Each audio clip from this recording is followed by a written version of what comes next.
order at 7 o'clock, and I'd like to welcome Mason to come forward. Good evening, good evening. Welcome. Back again. And so today we'll continue the hearing from the different departments on their individual budgets and going through the details of each individual department in detail, and we'll start off with the mayor's budget. Good evening, Welcome, Councilor Mayor Cobus. DeSimone. How are you? I am fantastic. How are you? Good. I'm going to be relatively short. My budget, as you can see, is very much predominantly made by salaries for the staff. And on that note, I'd like to sing the praises of my staff, Catherine Farrican, the Economic Development Director, Kaylin, Kathy, Allison, and Corey. They're a small group of people, but they do a heck of a lot of work for me and the city. I would also like to point out the highlights, some of the highlights in my office, which I think are significant. You are currently have before you the social worker position funded by the opioid abatement funds. I'm particularly proud of the work that we've done there. Already hired two positions with the police department, and adding a social worker to the city staff is a huge and significant accomplishment that I'm particularly proud of. We sold the old Brenham Middle School, which is another huge achievement. Hired a couple of positions, the Christy Clausen, the Director of Rec, and John Wright, the zoo director. The One City, One Budget meeting that we've met all year with me, Mason, the auditor, the treasurer, and the assessor, and had some really productive relationship building meetings that I think have already borne fruit and will continue to do so in the long term, and a couple of other things. But fundamentally, folks, I don't want to take up a lot of your time. I know you have a long night, salary driven. I think we do a good job. No significant changes in the budgets from the previous year, so. Are there any questions? Councilor Lavoy. Thank you, Chair Cobus. Briefly, I know more driven on salary, so are you confident that the salary for the economic developer position's a competitive one going into the new fiscal year? Obviously, now that we need to Yeah. replace. We'll see. Okay. We'll see. We'll see. Yeah. The job is posted. We'll see what kind of applicant pool we yield and the responses. So, yeah, we'll see. More money would probably get you more, but, you know, we operate within the limitations we have. But I'm confident. I mean, I've got this guy. We got this guy, so I think we'll be all right. But you know what, Councilor Boyd, we'll see. It's a different world out there, particularly for folks entering municipal work. They're harder to find, and they are paid well when they do a good job. So they're getting poached left and right, you know, so. But I wish Catherine well. She was a great asset to the city, but I wish her well in her new adventure. Likewise, and so I will thank you, and definitely something I guess to consider, like you mentioned, and to avoid Yeah. poaching. But yeah, Yeah. I'm optimistic. So thank you. Yep. And Counselor, I'd say it's a really good question, just because if it does come to a situation where based on the hiring process, it comes in a different salary, there's potential that there'd be a subsequent funding request during the fiscal year. So it's a reasonable question. This could happen, in many different departments. You'll see there's various positions that are listed as hiring. You'll notice a lot of them are in red just to kind of draw attention to that, and hire dates are dropped in, to basically kind of plan for that. But the hiring process can be drawn out. It also, you might need to bring someone in at a higher level. So. Thank you. Yeah. As they said, this one's pretty straightforward. The city solicitor's budget is in this department. We're pretty much on target for this year. I don't know if we're gonna have enough money. You funded it for 200 again, right? Yeah, in consultation with our legal secretary, we kind of looked at, did an evaluation on where we're at. There's been times in the past where unanticipated, like caseloads have come up, or certain things have come up that have required more money, but we'd consider that unforeseen, unanticipated, in which case, if necessary, we'd come back to the council for additional funding. This was straightforward. We get citywide next. So right now, the city solicitor line was funded at 200,000, and the remaining balance is 0. Only because there's a purchase order. Yeah. Yeah. So they have an open purchase order in the amount of $68,000. Yes. They've spent year-to-date of the 200,000, 131,550, but that's 2 months behind in invoicing. Those invoices only reflected in the general ledger through February. Okay. So they're about at the right percentage on target. A couple of years ago, when we had new city solicitor and lots of new things, we experienced a bump up. So we're okay, probably forecasting right at 200. I don't know that there's a change in hourly rate. Outside of something extraordinary, we'll probably be okay next year, but it's just one of those things. If we have a lot of legal expenses, Yes, we it's do. level We funded. do, but we should be good for this year. I just spoke to Solicitor Mello the other day, so we're good for this year. But yeah, Peter and his firm do an extraordinary amount of work. There's been a lot going on just with the dealings with 135 County that were kind of out of the norm. But things are getting better as Peter gets through his process and his systems with the city. I think things are moving along, but there's a lot of stuff that comes up, so I'm happy to have him. Yeah, and the average monthly invoice, it does kind of fluctuate. Like we've had some come in at 11 to 13,000, some closer to 19, 20,000. So it varies based on the caseload. It's based on billable hours. I know, Counselor, we had talked about this, and the different attorneys of the firm of record, they have different rates, different billable rates. They have different areas of expertise. So it's not something where we know exactly what the monthly bill is going to be.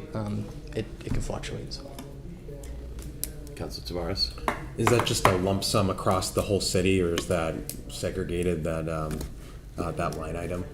Or- So it's the way it's invoiced, they actually itemize out the departments that it's for. We also have legal services line items in different departments, especially with water and wastewater, where they cover certain costs for their legal services to the city solicitor. But when you see an invoice, and I'm happy to share any of the invoices with the I have a council. spreadsheet. Yeah. I'll get it up to you.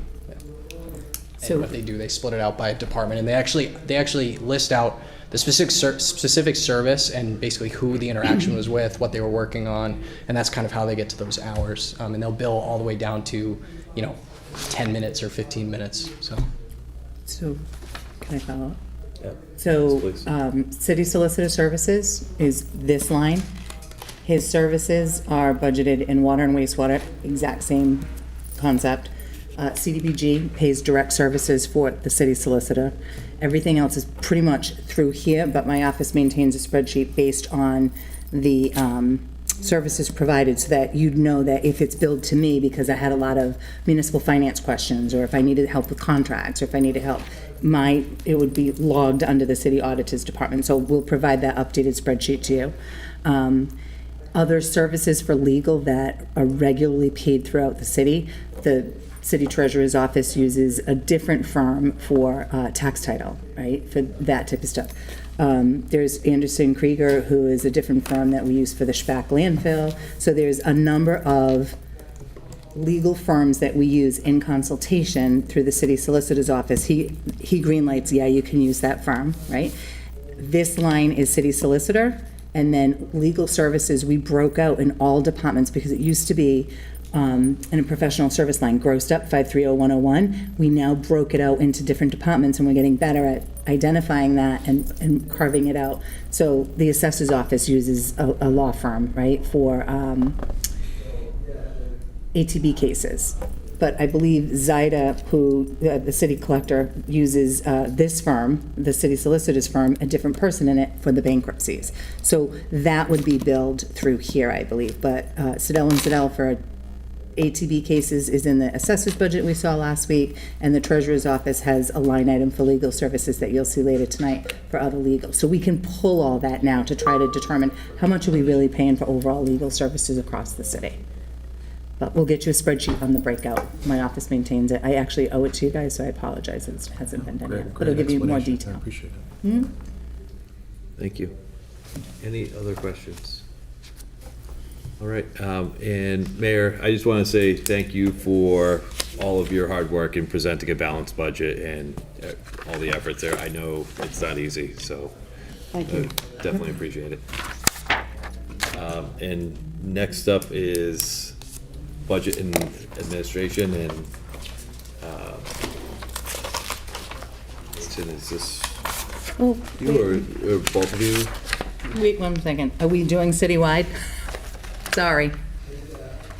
Mayor's office Oh, and and citywide. citywide, excuse Only me. because citywide's so big, and Yeah. I have one big Yes, yeah, concern. let's do this one. Yep, absolutely.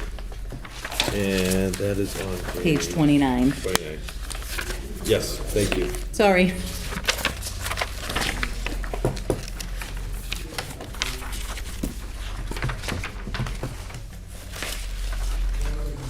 So you might notice, yeah, in the collation, this one got split with the citywide narrative, so you'll see 29, and then the rest of the actual department budget is 32 and 33. The PDF got a little bit messed up, so I apologize for that. But If I yeah, may, so- before, I'll let Mason speak more to the details, but I just want to reiterate that while I was on the council, and certainly now as mayor, particularly in light of our current and particular economic circumstances, I am very much a fan of being conservative and utilizing these reserve funds with the unknown anticipated. So I hope you appreciate the approach, because I think it's the right one to take. And I do continue to believe, as I stated on the council, that you have to do two things at once. You have to continue to advance and grow the city, but you have to make sure you have enough money in the bank in that rainy day fund. I think we're doing both. I think this year I'm a little bit more particularly focused on the rainy day fund. Things that I'm hearing, I hope that stuff doesn't come into fruition, but please know that both me and Mason are being pretty conservative this year, so. If you have any questions about that approach, or you disagree, you're certainly welcome to ask questions, but that's where I'm coming from. Mason? Again, I mean, I think to reiterate, some significant contributions to reserves in the course of the fiscal year that actually shows in the citywide budget. At the time that this budget book was printed, the balance in the stabilization fund was, just under 9.2 million. Special education stabilization fund was just under 1.1, but again, there was a $350,000 authorization for use. So there was a contribution made in the fiscal year, but the school department's also actively having to draw on those funds just with the increase in special education costs. We won't know the full final dollar amount that they actually end up using until everything's closed out at the end of the fiscal year. And then, the new fund was established this year for special purpose capital stabilization fund with an initial contribution of 1.5 million. So, significant investments in setting aside funds, for those rainy days, but also, the capital stabilization fund gives us an opportunity to essentially fund projects that are important to the administration, important to the council, important to the public. And I think, we're still considering potential mid-year contributions in this fiscal year. There wasn't contributions made in the budget itself. Part of the benefit, and I've discussed this with the city auditor, of actually making additional contributions now is that would be reflected on the city's FY24 balance sheet. So in terms of ratings agencies seeing those higher amounts in reserve is definitely a benefit.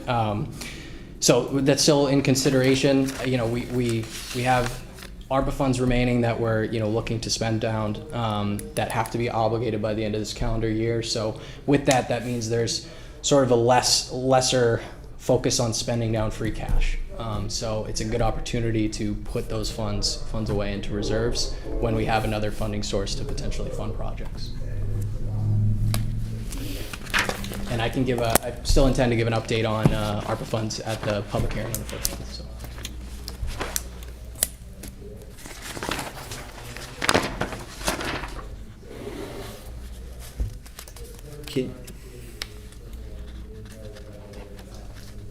In what you said, does that explain why the debt service blue bar went away? Absolutely. So it shows up in the 2024 revised because if you look in the actual budget levels report, like the detail, if you go down to the five nines, which is debt service, you'll see those mid-year contributions actually come through in the revised budget. So that's essentially where that blue bar in the chart in the graph is coming from. And you can kind of see we've made mid-year contributions, in the last few years. So that's kind of reflected in those debt service lines. So that's why you wouldn't see that in the 25 proposed, because right now we haven't proposed any contributions through the budget. Because that comes later on. Does that all make sense? I think I missed that. No. Good. Yeah, so if you look at the, If you know something's going to happen mid-year, and this is a budget for a year, why isn't it in here? fantastic question. So historically, a lot of our contributions to reserves have been once free cash is certified. So there's also, you can make contributions to reserves through the budget. Oftentimes, we've balanced those contributions with free cash. The auditor could speak more to the accounting side of this, but then I believe it's held as a reserve for an expense at the fiscal year close. So it looks like, additional funds to balance the budget. Is that the proper way to explain it from an accounting perspective? So prior to last year and in a number of years, there was a practice of $500,000 would go into the reserve for capital, and an equal amount might come from free cash to balance that contribution. Prior to maybe about 5 years ago, at that time, there was a big push. We need to put something in the budget for capital, right? There was no capital expenses that were actually being funded. So that sort of, those two things net each other, right? So as you grow the capital piece, if they don't have enough money in the budget, they've balanced the budget with free cash. Prior to fiscal 24's budget, a similar thing would happen where in Massachusetts, you're allowed to raise, I know this isn't debt, but the concept is the same. In Massachusetts, you're allowed to raise snow as a legal deficit. So what would happen is you'd raise snow as a legal deficit on the budget for your deficit in the year. But from a balance sheet perspective, you've expensed all that money. So when you do your financial statements for GAAP, you're not in a better position. It's just a reconciling item between the city's balance sheet and the financial statement balance sheet. One that you would present to the Commonwealth for the certification of free cash, and one that you would do for your financial statements. So we're trying to get those things on the same basis of not only accounting, but what makes sense, right? If the administration doesn't want to bolster reserves as part of the budget, but use the free cash, which is one-time funding, to put it into the stabilization fund, they could do that. Oftentimes when they do that mid-year, it makes it look like you had a budget line. The way that it presents in the budget book is an increase to your budget, but it was really a mid-year transfer, another source in use between the general fund and the stabilization fund. In GAAP, a few years ago, to Mason's point about where does it make it look good for when S&P is doing their evaluation and they look at us to determine the bond rating, S&P looks at our overall reserves, and the stabilization fund is reported as part of the general fund reserve. So the stabilization fund reserve, the balance in the stabilization fund, even though it's in a completely separate fund, and we treat it that way, and we comport with the Commonwealth in that regard, right? The separate, on the balance sheet, it's part of the general fund. The $9 million that's on the stabilization fund will move that.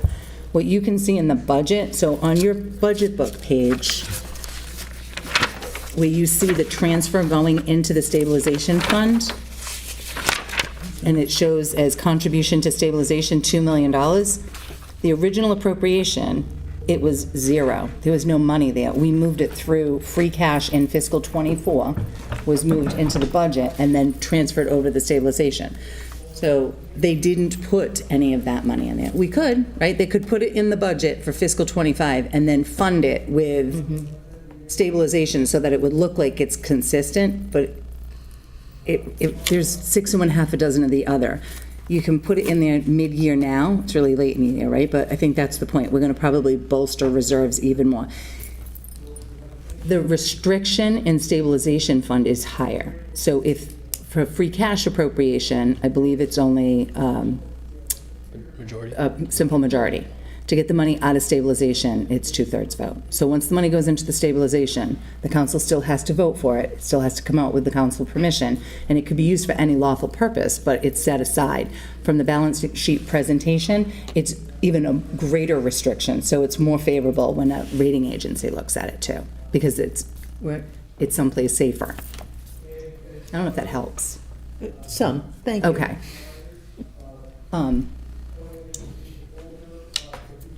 The only thing we used this year, right, is $500,000 of free cash for the budget, which is the $500,000 that's in the reserve for capital. along with the equal amount of free cash to balance the budget, so to speak, that's equal to the pay down of the band for the high school, correct? Correct. Okay. Yeah, so I believe the total amount is printed on the summary, but I want to say it's 158 and change? 158 for the pay down, so 658 and change for essentially what we're saying, we're balancing the budget with free cash. Again, it's for the one-time pay-go capital that I think this is the 5th year in a row or 4th year in a row that the administration has taken this approach. Requires a subsequent vote to transfer out of that capital fund through the council. And then, specifically the other piece is the pay down, which will, wipe that off the books in this fiscal year. We won't have any interest payment or additional pay down in 2026. So one of the other follow-ups, if I may, that's important as it relates to timing in the Commonwealth. When the books close on June 30th, right, there's still activity that has to happen till the books are really closed. It takes a little bit of time. And then the submission of free cash happens between midnight on the 30th, so essentially July 1st, and the time at which free cash is certified, you don't have any reserves to go to. Right? So if you wanted to do a capital project in the middle of the summer, something came up and you wanted to move on that, to do that, there was no place to go other than the stabilization fund. So having the $500,000 in the budget, even if it's funded through the free cash, the way we're doing it, right, it allows you flexibility in order to move on a capital project in the months of July, August, and September, because the submission of the balance sheet for the certification of free cash and retained earnings won't happen until sometime after September 30th. September 30th is an important date because up to and through September 30th, if you have any accrued revenue for your grants, any grant in the city, that's the date by which you have to receive that revenue in order for there not to be an offset to the free cash certification.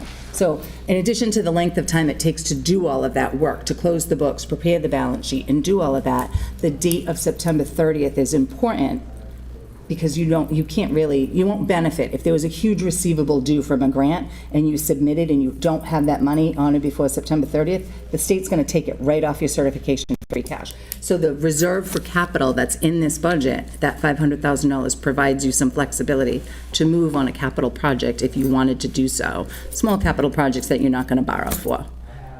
Okay, So- interesting. That helps. Go ahead. And then, so again, back to this where the blue debt service bars look like they go away. Just to clarify, in reality, when we look at this for fiscal year 25 next year, looking back, those blue bars will show up because we will have had debt service. If we make mid-year contributions to reserves, it would come through as a transfer through these accounts, and it would reflect in, like you said, the blue bar would Will reflect show in up. that debt Okay. service line, correct. Make sense? And the other point of clarity on this graph too is, so the other charges and expenses, it looks large in 24 and 25 compared to other years. That's the 5-7 accounts. So what also lives in there is the reserve fund for transfer. So when there's transfers out of 5-7 out of the reserve fund for transfer into other accounts, that orange bar per se is shrinking throughout the fiscal year. So that's just so that you're aware of that. So that orange looks very large in 25 compared to the other years, but that's because it's, there's been, the revised budgets are net of all those transfers to potentially other departments. Great. And that's the account I'm worried about, right? So if we have free cash and you have an amount to go someplace else, great, but that is only funded at $350,000, which is a smaller amount than recent years. And, I know why, right? But just so the council is mindful, if this is a tight budget, I mean, they took 400 of the reserve and it's down to 350. That's something to make note of, right? I mean, if we have free cash and you have money in the stabilization, there are other reserves to go to, but it must have been a conscious decision on your part to reduce that budget for whatever reason. And that is, the definition of that account is for reserve and reserve for extraordinary and unforeseen. So. And some clarity on that too is there were places in the budget, throughout the budget, where I would say the last 5 years, there's been certain items that have been completely level funded. And the reality is every year we come back to the council for additional funds for those accounts. And it's usually the reserve fund for transfer is the place, or sometimes free cash. So you'll see certain accounts where we try to, it may not be all overnight in one budget year, but we try to incrementally lower or increase those line items to reflect the reality of what we've been coming back for. And then at the same time, a couple days before the budget came down, the House, the state budget, the House Ways and Means released their budget numbers, and the net result for us was a reduction of about $140,000 in state aid. So we're at that point we're searching, we're looking for every last dollar that we can find, and so the reality is that we did what we could, and then unfortunately it's reflected in that account that we just couldn't quite get to that $400,000 that we have historically. I will say the Senate numbers came out today, the cherry sheet came out today, the Senate budget was released on Tuesday, and they're back now at the level that the unrestricted general aid that was recommended prior to the House. So there's potential we could see that, we could see an adjustment down the road, which would benefit the budget. So. Perfect. Thank you very much. It just highlights how close it is, how much work they did. It's a tight budget. Thank you. I just wanted Councilor a Lavoie. brief comment, if that's okay. Yes.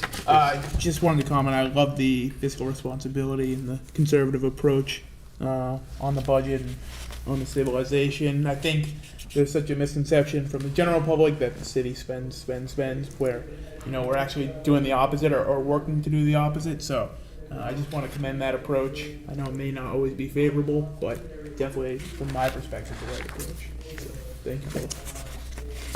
Thank you. All right. Anything else with the citywide budget before we move on? All right. Now, budget and administration and MIS.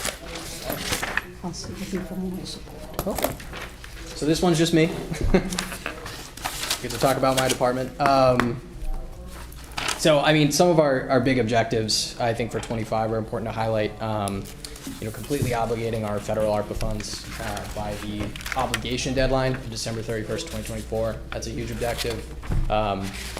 There's, it's great to receive money. Sometimes it's hard to spend it and spend it within the guidelines. So there's it's an ongoing process, working with the administration, working with accounting, working with the various departments that have received ARPA funds, and making sure that we have everything contractually obligated by that deadline, so that we don't. And the goal is to not give a cent back. That's the approach. So that's a big thing. You'll see in here a 25 objective for upgrade on phone systems. This is something I'm working with MIS that has definitely been delayed over in years past, and we have some significant upgrades that need to happen. So we're working on kind of finding the funds to do that. I think. In general, across the city, there's important infrastructure and software upgrades that we're looking at and trying to implement. Can't do it all overnight, but we're working to kind of improve the technology throughout the city, and that kind of lives in the budget administration MIS budget. So you should be aware of that, as well as I know this was discussed last week when we were here, was electronic permitting. So e-permitting, we have permitized through the building department, building inspection services, and that lives within my budget, so within the 133 budget admin budget. So that's part of the software. That's software that we pays for out of here. It's possible as we look to increase those services in other departments, you'll see those expenditures go up in this budget. We'd like to continue to bring on those services, expand those offerings. We're pursuing funding for that now. And there's some other pieces in here, again, you've seen it in the CIP, but upgrading the network switches, the Cisco switches, that's something we're working on, and definitely needs to happen. And directly from MIS is we'd like to improve our cybersecurity in general. We've had some really successful training programs that we've received through grants that we've been able to do through grant funds, but we also want to look at expanding multi-factor authentication, just kind of improving those opportunities throughout the city. You'll see one item in here that's sort of my individual wish item. is a digital budget book service. I think that you see GFOA award-winning budgets throughout, Massachusetts that are on certain software offerings. They make really readable, presentable budgets, great for the public. That's something I've said, hey, this would be a priority for me. I tried to do the best I could, the old-fashioned way, and I hope you appreciate the improvements I've made. We do. There's services out there that, could make it even better. So it's something that I had kind of made as a request, but I think, it's something we'll continue to evaluate. And that's kind of it for the most part. It's a largely level funded budget besides contractual increases, escalation for, various software and technology, that lives in this budget. And just some small additional funds for staff development. We'd like to get some more individuals MCPPO certified for procurement purposes. So I'm trying to bring on more classes for individuals in my staff. And then we did some shifting. There used to be funds in capital outlay account for computers, for new computer equipment. We kind of shifted that up to the new computer line. There's some things that MIS is hoping to be able to accomplish, and that works a little bit better for us. So. Councilor Foy. I have one question, which is, already people have come to us and said they are in the process of digitizing everything. And I saw the new computer, but I just wonder whether we have enough capacity, or whether you anticipate coming back to us and asking for more computers, more capacity. What's your view about that? It's a great question. We do have some funds in a capital fund that the honorable council was willing to give the city last year for technology upgrades in the city. So as we continue to update, Munis, some of our internal software, there will be, server requirements. There's some infrastructure requirements that will be paid for out of that fund. If we make significant changes in sort of the technology and the services we're offering, there's definitely going to be, certain network server requirements. I'm not the expert on this, but I think it's pretty clear that, we will need to build our capacity. Historically, we've always tried to carry some funds into budget to continue to upgrade computers. As computers kind of fall off, we need to kind of replace them. I would say it's reasonable to say that this is a bare bones number. If we were going to really upgrade throughout the city, it would be a significant cost to upgrade every computer at once. So it's a really fair question. I think as projects arise, we'll probably have additional capital costs that we need to cover. If I may, so one of the things that struck me is we have, we're behind in our technology where we should be. We are not ready for the future. So one of the first things that was mentioned to me when I started was to update Munis, which we did.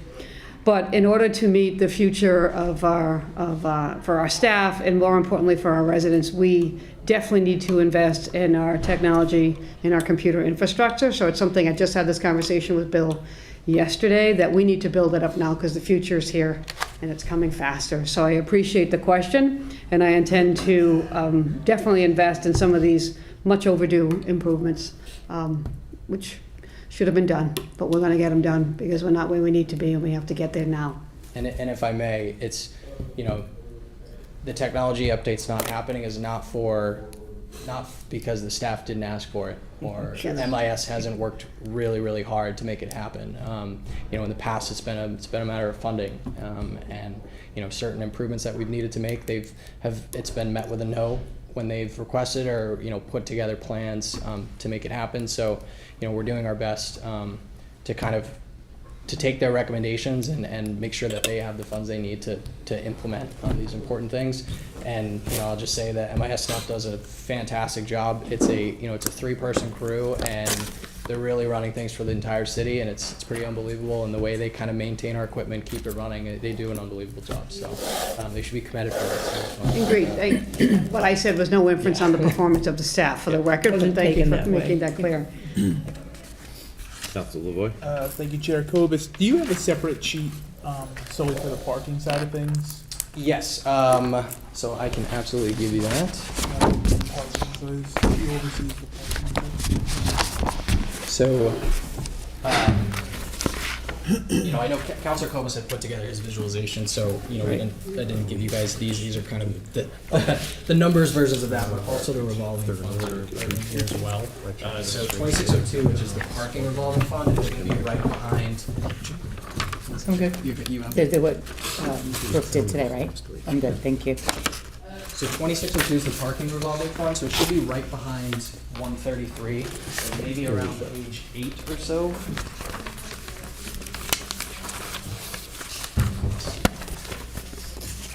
And that is basically the year-to-date for the parking revolving fund. Let me just try to find it for you.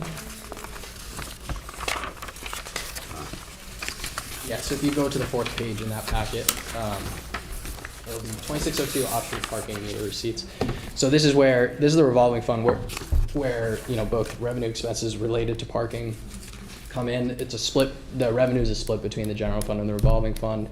The revolving fund has certain responsibilities for maintaining, infrastructure and, basically the services we offer, as well as like the contracts for, enforcement, maintenance, things like that. So this is where we pay for our cameras through professional services. There's a lot that's done through here. I believe the expenditure cap requested was, I want to say it was 250,000. I could have that number wrong. I apologize if I do. That's not necessarily how much revenue is being brought into the revolving fund on a yearly basis. There's a significant amount of cash on hand right now. So in anticipation of, there was anticipation of the parking study, of potential parking studies or capacity or facility improvements. We're asking for a higher expenditure cap than the actual revenues being brought in, but there's a significant amount of cash on hand. So it's not something we're worried about draining that in 1 year. We need to replace our parking machines. We're working on that now. We have our enforcement contract expires this year, the end of this fiscal year, so we're working on going out to bid for that right now. And so I don't know exactly what the cost of that contract's going to be. It's been a few years, so there's we're trying to have a little bit more leeway in what we do in that fund for this year. And I know, Councilor Foe, you did have a question last week about usage of the parking garage. I did. So I went back and I looked at our recent parking pass counts, and it's pretty interesting. It's kind of what we talked about in that, about most people buy quarterly passes, and there's also monthly passes, and we're doing about 150 passes. So, between the quarterly and monthly, so basically there's 150 customers per month. We also have some additional license agreements, with businesses, apartment buildings where they have, 8, 10, 16 spaces. And the capacity of that garage is about 180 spaces. So we're basically right up on the capacity. Now, to your point, sometimes it looks empty, right? It depends on the time of day. So, there's definitely probably a balance of how much can we oversell the number of spaces. We're kind of right up on that number, and I think Gary kind of spoke to this about, at what point are we tipping the scale? But I just wanted to make sure, you were aware. Thank you. Councilor LeBoy? Thank you. So just confirming the current contract, that's gonna be labeled parking professional, I'm assuming, on this expense sheet? Correct. So the professionals, actually, one sec. Parking professional. So that's the 538095. Is that just a flat rate, or is there like a commission on top of that to the provider? So that's essentially, that 75,000 is essentially like the not to exceed. What we have a purchase order for, there's a certain cost per ticket. There's also, basically the enforcement is contracted out, and there's a subcontractor that is the local vendor. And so the hourly cost for the enforcement officer is paid through that contract. So that's increased year to year. So that's why we've never actually reached the 75,000. We've been around, I think, closed out a little over 60. So I anticipate an increase going into a new contract, but I think we could still be around that same number. It depends on kind of the expanded scope. We're looking at, some different things we might want to include in that. Okay, and so just confirming that there's a fee on top of every ticket that goes to the provider as well. Correct. It's I I could get you the exact number. I apologize. Yeah, I was- I don't have it on top of No, my that's head. fine. It's I a was gonna small- ask It's a if- small number. Okay. It's Are you able to provide like the actual what we've paid them year to date as a whole? Yeah, absolutely. Everything combined. and actually the year to date through period 10, that would be the 49,271. Yeah, I was just curious what it would be with the I don't fees. I don't want to call it commission, but That would fees. fall under the same amount. Same, So okay. that would include both the, basically the hourly cost, the mileage cost, and then, the fee. And the fee is essentially to cover, we have a portal system, we have an online system, like the cost per ticket is really associated with that. Okay. So, hopefully that clarifies, but that's the figure through April. Okay, perfect. Perfect. Thank you. Any other questions? Well, Councilor Sawyer. Can I just make a couple Please. of comments? Okay, so I think Mason's been here a year. About a year? Have you been here even a year yet? A year this week, Okay. coming up. So, I helped do the budget last year. So the budget book and the amount of effort that you put into it and the narratives and the graphs and that kind of stuff, we took it to a new level and it's really well done. It's not just pretty, but there's a lot of good content here. It makes it easy for someone like me to grab it and go through it to try to look through some questions and stuff. So that in and of itself is impressive enough. But I don't think that either the mayor or Mason touched enough on just how much work ARPA is. And he's the lead on not only the city's ARPA fund, but also the Bristol County ARPA projects that we've been doing. ARPA gave us, extraordinary opportunities here in the city, but it's a lot of work, and a lot of that has been left to Mason. And on top of those two big things, and being here less than a year that he's been able to accomplish, there's also the high school project. He's been the lead on the high school project and the primary person on the city's administrative staff to close that out. Not to mention the fact that he participated in the tail end of negotiations that had to happen for this fiscal year's budget. So I think we're very fortunate to get a new budget director that was willing to do the amount of work that he did and has done and has continued to do. And I know how much work you've done over the course of the last year, and I need to let you all know that it's been a lot of work for him, and he's met every challenge, and we're very fortunate to have him as the budget director. Appreciate it. Thank you. I agree. Andy serves as an Army officer in the National Guard, so Ooh. respect and appreciate that as well. So, excellent. Thank you. Any other questions or comments? I'll make a comment. I presume that you are a point person in all negotiations that go on, like with the fire department, the police, and library, or whatever? So I wouldn't say point person. Definitely HR is obviously the lead on that. But Okay. in terms of the financial piece of the negotiations, and yeah, definitely. Well, you're one of the point Absolutely. persons. I want to congratulate you and also our personnel. Well, I'm going back to the old terminology there. But I feel like this year we went through that whole process with less contentious, less infighting, and I think more cooperation, and that really needs to be applauded. So, Thank you, Counselor. I think you're you're right. welcome. You're welcome. Anything else? If not, I think I saw Laura back there. Thank you. Thank you, Mayor. Thank you. And again, well done with the budget. Hi, good evening. Hi, How is everybody? Outstanding. how are you? Swapping. So thank you for having me. Welcome. This is my 8th budget year, so getting pretty good at this now. Welcome. Yeah, let's get right Yeah. into it. What is 47. 47? That's my hardest part. So my budget's pretty cut and dry. There are some changes this year. A couple things that live in my budget are med tax. Med tax is budgeted out of my office. Mason did changed the figure that we had and did it 1.45% above, I believe you said, which is the actual percentage that we use. So you'll notice that change in the budget.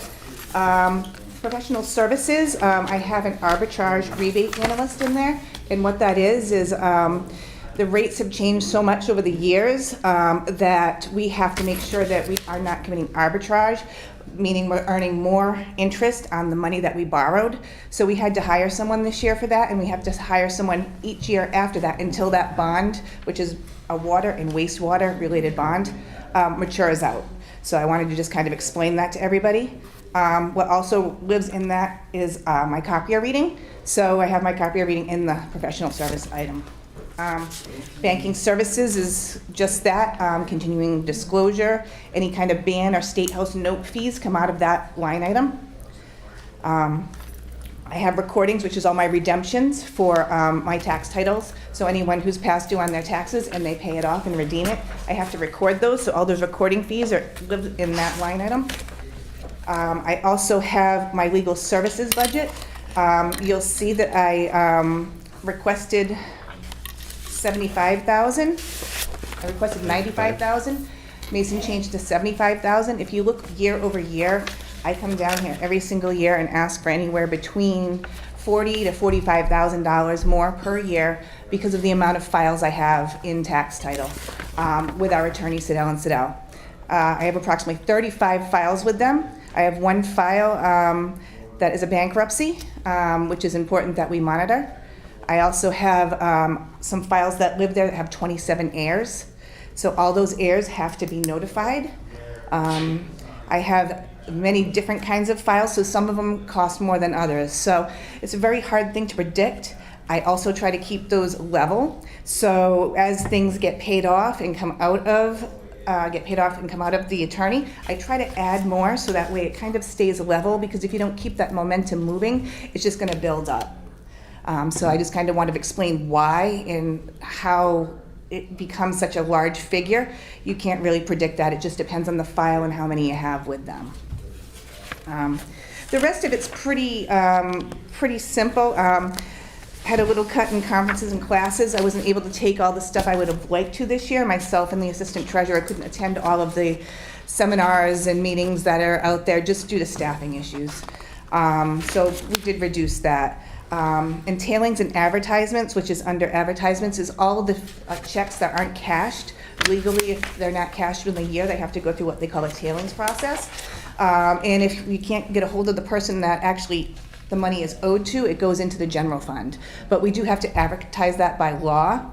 We've been very lucky that we've been able to really get a hold of some of these people and urge them to cash their checks, because it's money that's owed to them and they should have it. So we've been sending out letters. We try to get a hold of them in any way we can. The remainder is pretty much level funded. It's W-2s, 1099s, and data procedure, monitors and printers. I don't need a new printer this year. I had one last year. Due to the Munis upgrade, I needed to be able to print checks with ready forms. So that was also a cost, but I don't need that this year. Other than that, everything is pretty much level.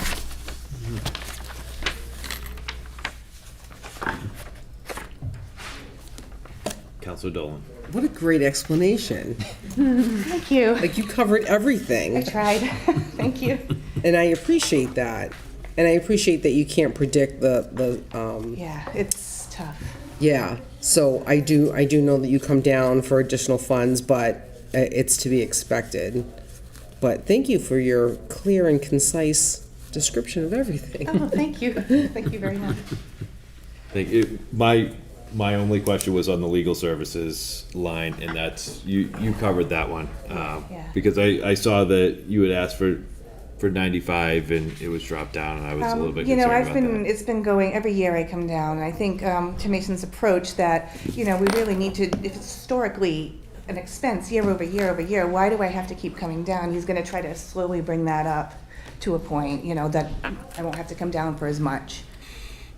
Yeah, so I believe in the past, again, I think it was 50,000, and it's been kind of held there, and we've been coming back for amounts like 45,000. And so, it's a lot to kind of shift on in 1 year. We're trying to kind of make that improvement. And when we talked about it, in theory, over time, this cost should go down, right? Over time, it should go down. When I started 8 years ago, we had 350 tax title properties in the office. Currently, we have 144. We've worked really hard to reduce that number. Every year with the takings from the collector, that'll go up again, but then we kind of wheedle that down. I always try to send cases to the tax title attorney that are older and newer, so that way we're still working the old, but trying to get on top of the new ones. If you get on top of the new ones sooner, they wouldn't get this old and be there from, I think I have one from 1972. Yeah, and those are title issues. Those are things that are going to cost the city a lot of money. I'm not going to send something that's a little tiny parcel of land that really isn't worth us pursuing from 1972. I mean, the title's going to take forever, and it's going to cost us more money than it's really worth at that point. It's pretty straightforward. I think that and the approach to the Medicare, the med tax is the right approach. You did the calculation based on everything that's in the salary lines. So that helps to explain like the reduction to the reserve for transfer, but every year we've been back for these things, so. And it should also be noted that, the approach now with the med tax line is, so the actual tax is 1.45%. So basically the approach was take all of the wage lines in the budget and, assign that percentage with a very small buffer just for, movement. But if significant requests come down for overtime or significant requests come down for, we hire a new position or a position comes in higher, like we talked about earlier, there should at some point be subsequent requests for the med tax too. So, I think being aware of that, we talked about that, like when we go through negotiations last year, one of the things that was probably missed is, we did all the transfers from the Reserve for Labor negotiations, but we didn't account for, hey, let's also transfer additional funds into med tax, and we had to come back for it later, right? So I think knowing that and being aware of that, I think we'll have a better approach going forward, and, it's possible that mid-year you might see us, but it should be a lot smaller of a request at this point. Thank you. Did you want to talk about debt? We can. On the agenda, I just thought, hey, we should talk about it. Yes, let's talk about debt service. Sorry, yes.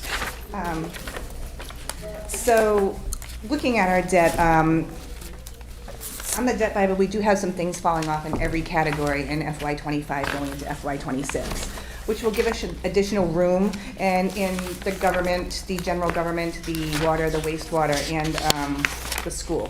So I don't know if I've distributed a debt Bible, and I will do so to Virginia to send to all of you because it is up to date with all of the debt that we have done thus far. Our next borrowing would be the high school. That is in November, and we're still kind of firming up those numbers. So that does not reflect on here. It does reflect what's due for FY25, but not what's coming up and coming due. So just be aware of that. I can tell you from a rate perspective, the rates were increased 11 times between March of 22 to June of 23. The current rate is 5.5%. It's the Fed fund rate. And it's hard to say where the rates are going to be going right now. We've heard from the Fed that they're looking to cut rates, 3/4 points of a percent cut by the end of this year, but unfortunately it's really hard to predict the economy, and with inflation and everything, they really don't know what they're going to do with that. We've tried to seize the rates and look ahead. We have a financial advisor who really watches the market for us, is in the market with other cities and towns. So we get different rates from her. She tells us what she's seeing. We try to predict the market as best we can, and if we can capture a rate, knowing that the rates may go up, we've taken that opportunity and done so. I've also done so with investment income. So try to seize those rates while they're there, because they're not always going to be there. Try to do the best that you can to try to save the city any money that you can.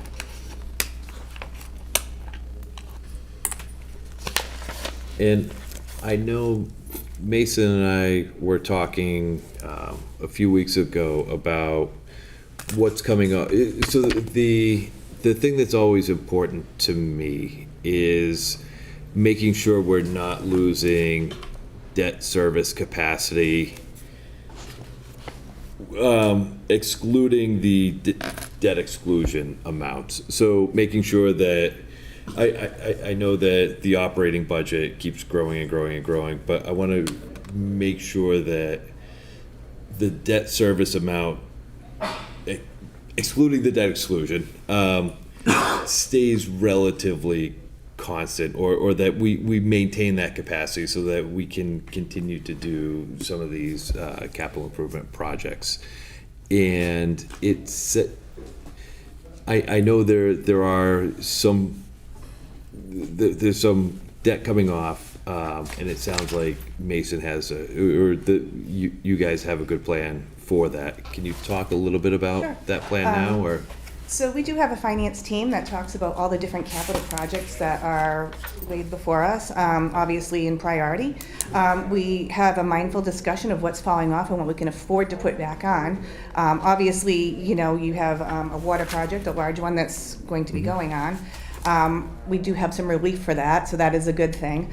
But we do talk about the projects of, you know, what's important, what we have to do, what affects the city. So we do kind of have those conversations, and there are some things that we're looking to borrow coming up. So as it comes off, it's historically been our approach is to put it back on as it's coming off, and you'll see that year over year. You might have a little tick here and there, but nothing major. So we still want to take that approach. Yeah, absolutely. I mean, as a percentage, so general government, looking at it from, you know, general government and school, as a percentage of the overall budget, you know, the debt service in FY25 is 1.9%. It's a little bit down from the last few years. We've, you know, in 2022, I think we were as high as 2.17%. So we've kind of fluctuated around that 2% mark. You know, I'd like to see it above 2%. And I think, you know, we have about 450,000 between the general government and school falling off in the next year. So the reality is with kind of the influx of federal funds, there's been certain things that we potentially would have borrowed for that we haven't. So, you know, one of the approaches I had talked about, and I've mentioned this previously, is, you know, potentially if we come to a situation where a significant amount of debt ends up falling off and we don't pick up debt service in the next year, you know, taking the approach of essentially the delta between that, trying to put it in the reserve for capital, and basically saying, hey, you know, we're not letting this get eaten up by operating costs, but we're actually trying to like basically put it to the side and then know that we have that capacity going forward. It's not true debt service if it's in that reserve, but it's kind of a similar, you know, in the similar realm. I think the reality is we also evaluate, you know, market conditions, and we're lucky to have some really good advisors and the treasurer here who does a great job. And you know, recently with our borrowing, we consulted as a financial team, and we heard there were some favorable conditions at the time, and we decided to go long on some items to actually borrow long term, and got a pretty favorable result. It was very favorable.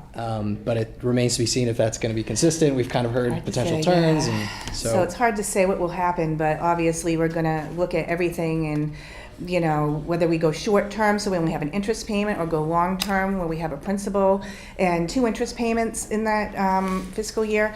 It just depends on what kind of room is in the budget, what the market's doing. You know, can we save some money here, or you know, should we go long term and capture that rate so we can save literally thousands of dollars in interest? Perfect.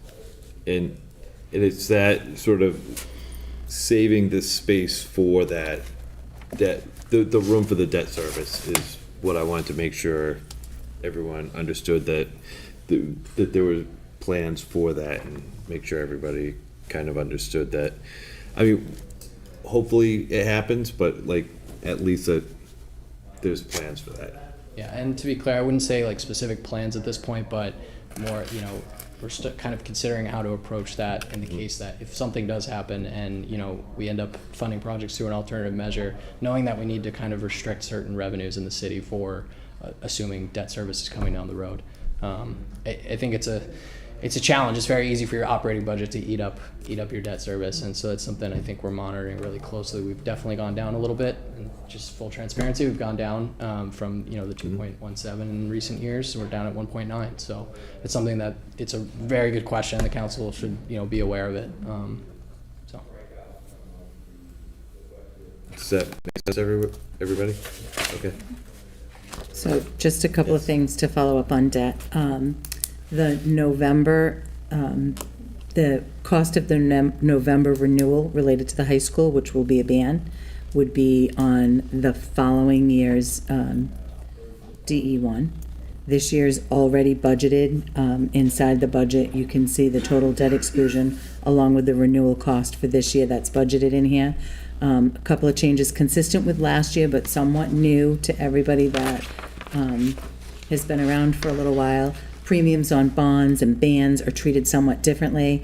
The statute and the ordinance changed, so some of that activity, the council was notified via memo about what the mayor could authorize to be using in the budget, both in the general fund, water and wastewater, to support the debt payments. It's modest amounts, but it's required under the statutes, or it's the most advantageous use of the money that we do with consultation with the financial advisor. So Globe Street, for example, just came down this week, and in that there was a small project to use previous proceeds from a bond. So we're very mindful of that. The arbitrage situation with the rebate analyst and stuff, those are all things that go into it. And then, considerations for long-term, like we have very long, thoughtful discussions about what should our approach be going forward. Should we look at things like additional exclusions, right?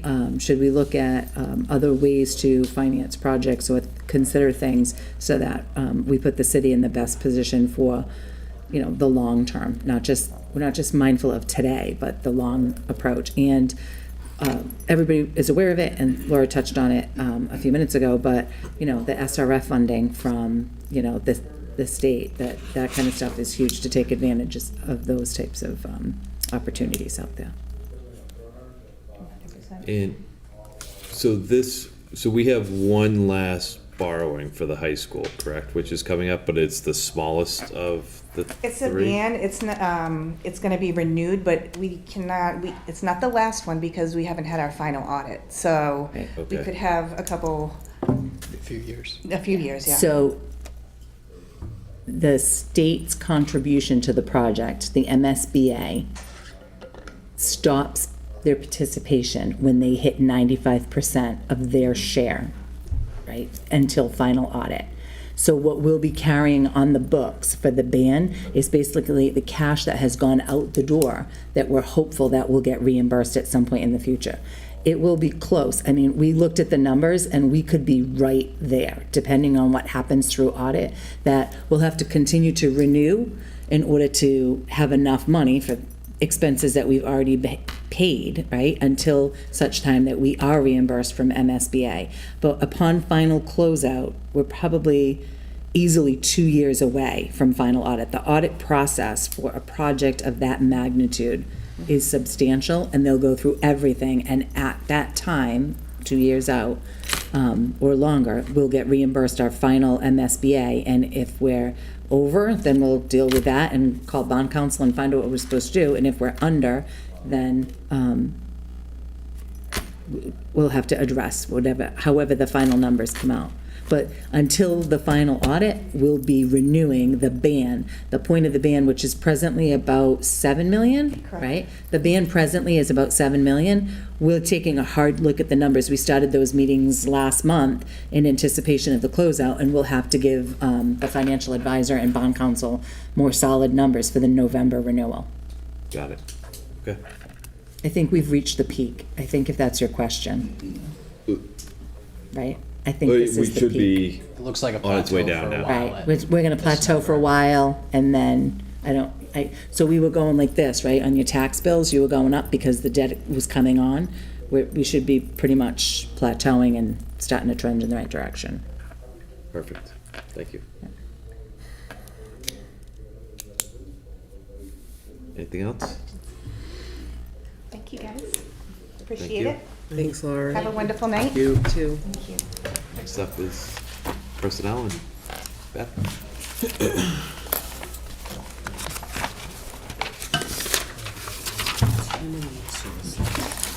Sorry.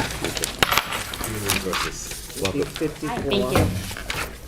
This is the actual lead negotiator, to answer your question from earlier, Council. She's the one in charge. It was a team. It was a team effort She on the runs the show. negotiation. I don't know if I run the show, but it was definitely a team effort. So Good team effort. it was. It was definitely a good team effort. So in terms of our budget for the HR department, I think most of it remains the same. I think We did actually add voluntary life insurance this year in open enrollment to drive up the numbers and keep the cost of the basic life the same, which seemed to be fairly successful. I mean, I think we also continue to look at maintaining health cost stability, every year. I think the biggest things for us is moving the workers' comp into as part of our budget after someone's been out for approximately a year. That's a little bit driven by medical pictures, but kind of moving that off the department budgets to open up that spot to be able to replace that person. That in the safety. Some of the safety lives with my office, some of it lives in the enterprise funds for water and wastewater. But continuing that safety initiative to continue to keep our employees safe and find different trainings to make sure that we're hitting the marks that we should be in complying with OSHA. That, and I think we are creating a training and professional development line. It's kind of been all over the place with everyone in different departments, kind of trying to centralize it and make sure that people are getting what they need and they have the resources, and finding a good method to be able to do that to kind of streamline the process. So those are kind of the highlights. Most of the other stuff with the employees is, the regular. We don't have anyone that's contractual. We have some exempts and some clerical staff that follow the clerical contract, but they're not considered part of the contract because it's a confidential office. Councilor Waterman. This is in the area of comment, but you can expound upon what I'm going to say. I'm very pleased with the emphasis, which I'm hearing more and more lately, on mental health.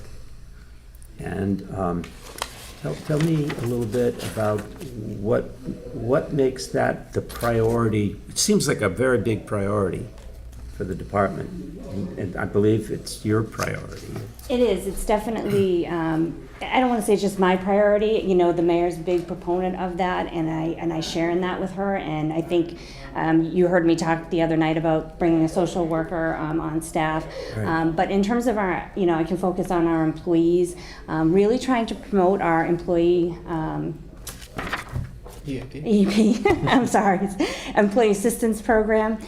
So recognizing that people have a lot on their plates.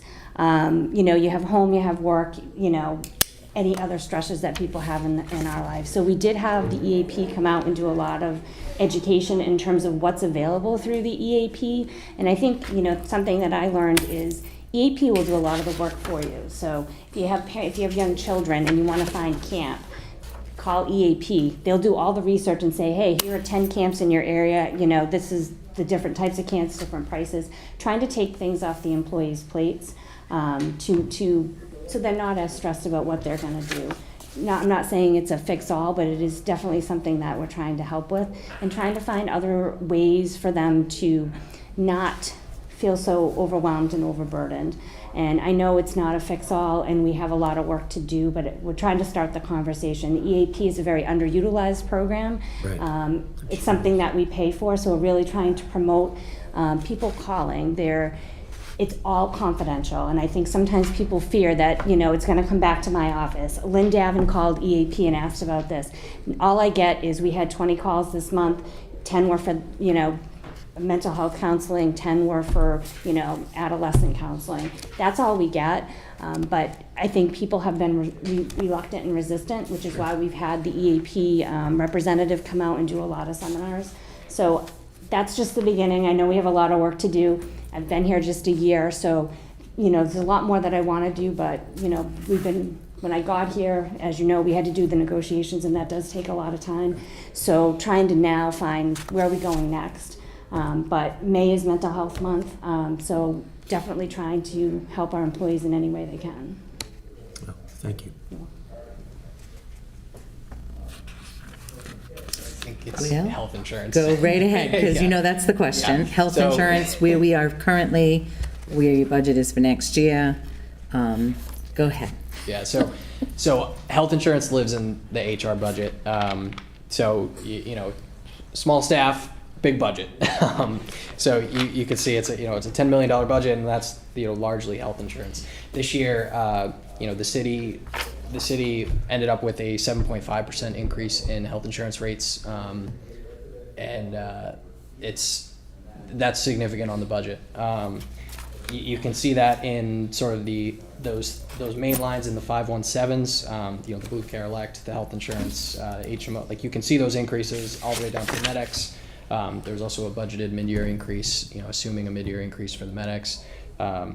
It's a significant number. The approach in this year's budget is sort of an additional kind of refinement of the auditor's approach last year, where in previous years there was just significant surplus turned back in this budget, because we kind of over budgeted these lines, and the approach was never to come back to council for health insurance funding. It was, let's put a lot of extra plans built in for qualifying events or changes throughout the year. That's not exactly their approach anymore. So I think that was refined a lot by the auditor last year when she was handling the budget. And then this year, the approach is we have, basically taking the number of vacancies and building in some buffers of plans within, the most commonly used plan, which is that health insurance, that HMO line. You can see the largest line.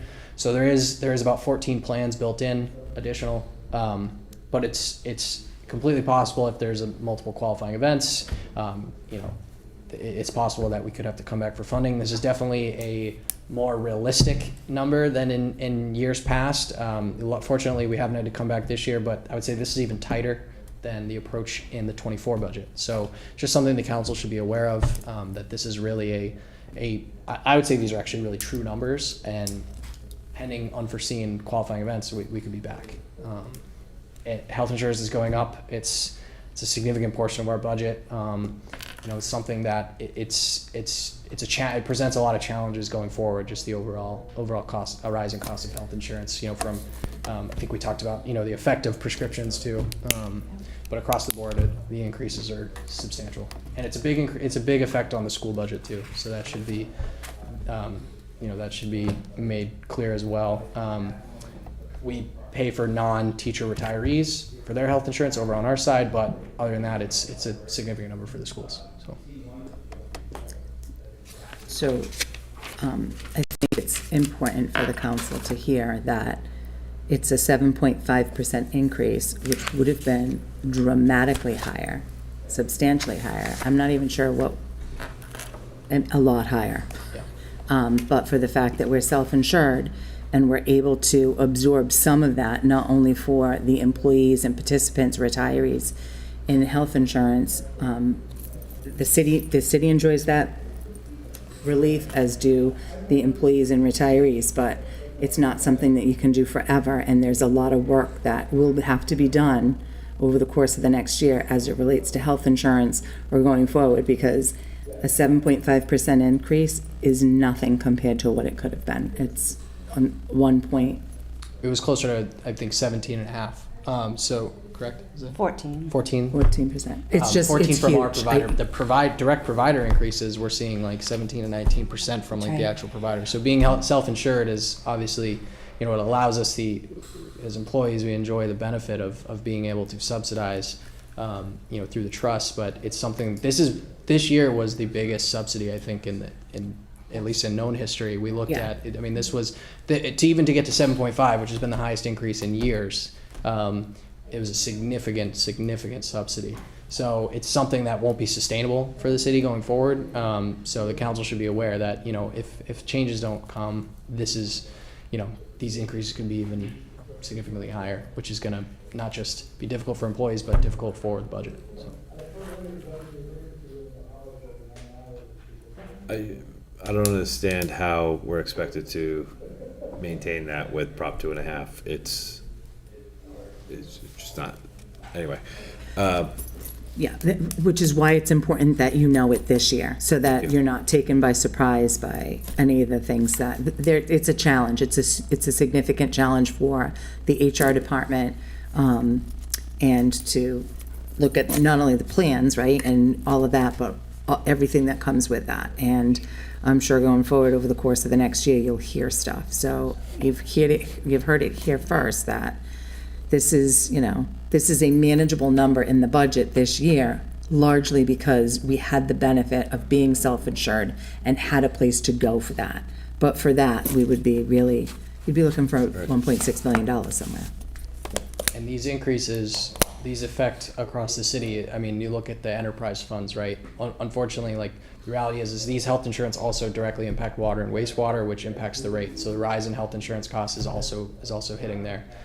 So just, it's a significant impact on the budget. I know it's really difficult for the schools as well. So it just should be pretty clear that this is one of the biggest challenges I think we faced in '25, and I don't think it's necessarily going away.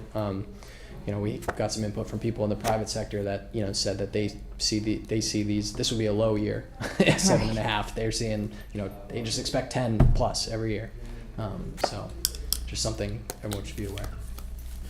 I mean, you touched on all of the other stuff. I think it's important, in addition to that, just to touch again on the new plan for indemnity and how that will help the departments with managing staffing in their office if they need to. So you'll see some changes in here and some changes in the water and wastewater budget. The same 2 account numbers will appear there. Historically, we've grossed up in the same account indemnity and medical. We carved it out in '24, moved that, and it's budgeted like that going forward into '25 and in the future. So it'll help refine the numbers and give them a better picture of what's happening. It's health insurance is the big thing. I just have to make sure to say that. Okay. Councilor Schwartz, did you have a question? Yeah, for the auditor. When you said self-insuring as sort of a mitigating factor, can you clarify what you mean by that? Sure. So, and jump in anytime you want, but the city of Attleboro our health insurance is self-insured. We don't participate in, a lot of municipalities participate in Maya or they participate in the GIC. The city is self-insured, so there's a health insurance trust fund. So for every dollar that an employee pays for health insurance contributions based on the rate that we develop, the city puts $3 in. Same thing for retirees, surviving spouse at 50-50. So it's 75-25 for active employees and retirees of the city, 50-50 for surviving spouses of retired individuals. The rate is developed we developed the rate in consultation with the rate being what the prescribers, participants in the plan for a family plan and an individual plan, right? So that is billed, for lack of a better term, to the employee through their paycheck, and the city makes the corresponding exact required contribution, and it goes into a health insurance trust fund, which is separate and can only be used for expenses related to the health insurance. That money builds up. So in a year that the rates that we charged for the participants went in there and we didn't have a lot of medical expenses, right? There's a surplus, and that surplus builds up in the fund and ultimately is what we're able to use to help mitigate future expenses. So if you had just all private premium plans, right? Blue Cross is not in business to lose money. So they're gonna set their rates in order to have their profit margins, and anybody would, right, in business. So when our gas is a little bit low and we have a surplus, the participants in the plan get to enjoy that surplus, as does the city for the 75-25 split in the future, and that's where the $1.6 million comes, right? That's money in the health insurance trust fund. I've been around a while. I was gonna say a long time, a while. I've been here where people artificially didn't charge enough money on the health insurance rates, right? And what does that do? The trust fund goes really south, and you had to have, extraordinary mid-year increases. It was, we had a mid-year increase of like 45% to one of our plans one year under the Robbins administration a long, long time ago, because we didn't set the rates properly. So there's a lot of work that goes into setting the rates, and looking at it this year, we felt as though we could do the subsidy this year, but it's going to require some very difficult decisions going forward, looking at how the rate is developed, what the plans are, how we can do it, because that trust fund will not be able to support a $1.6 million surplus every year for the foreseeable future. It's just not going to happen. You did enjoy, right, extraordinary surpluses in the COVID years of 2020, when all your elective surgeries and everything that was elective. So that year was a big bump. We had like some real high numbers as a reserve in there. but that's going away. I have a spreadsheet, I'm happy to share it so that everybody knows by plan. We record everything in my office by plan and by year, so we can see the usage and like how much money is there. It's a cumulative fund that we're allowed to use towards the offset, and that's what we did. But that's what the self-insured trust fund is. It's money that we can't use it for anything else. So, but for using it for the health insurance and to mitigate the cost shared equally between the participants in the city at the same prescribed rate, we can't use it for anything else. And just to also clarify, the rates aren't just set by the city. We have a consultant that reviews our claims and gives us advice as to where we need to go, based on what they see. So, I know it's hard for people to understand the rates sometimes come in a little bit later because we have to wait for additional months of claims to have a better picture so that we'll know what to set the rate at. So we have a consultant that comes in, reviews the claims, and we have them all year, but that's what they do when we do go to rate setting. So it's not something the city's just arbitrarily saying, hey, this should be the rate. We get recommendations from our consultant that help us set those rates. And there's a lot. The consultants, we carry insurance policies to help, in case we're wrong for stuff. There's stop loss insurance. There's administrative costs that come from that. There's the actual claims costs that come from that. It's not a small endeavor. It's a big deal. And all of the money from all of the retirees, the city's contributions, the school contributions, the employees' contributions all go into the trust fund. Direct pays, if you had somebody that is eligible for health insurance, if you're out on sabbatical, those payments go in there. Everything is accounted for separately in a separate trust fund. And then the expenses come out of that trust fund for claims. It sounds like Deb's going to share that spreadsheet with you, but the first thing you'll probably notice if you look at it closely is those couple COVID years are what's making up the majority of the balance of the health insurance trust. So like you said, we're benefiting from those couple of years, but that's turned over. So that's, it's not sustainable. There's significant subsidy this year that just won't be sustainable. Right, the COVID years left us, because no one could do anything. Well, now everyone's catching up. So as, we see claims go up. And we do have stop loss insurance that allows us to, over a certain threshold, we get some money back because we pay insurance. So, hopefully you make out with that. It depends on the year. It depends on the claims, right? I mean, that's the big wild card that you can't predict. You don't know what claims are going to come in. So we have to plan for the future. And that's also what the consultant helps us try to figure out.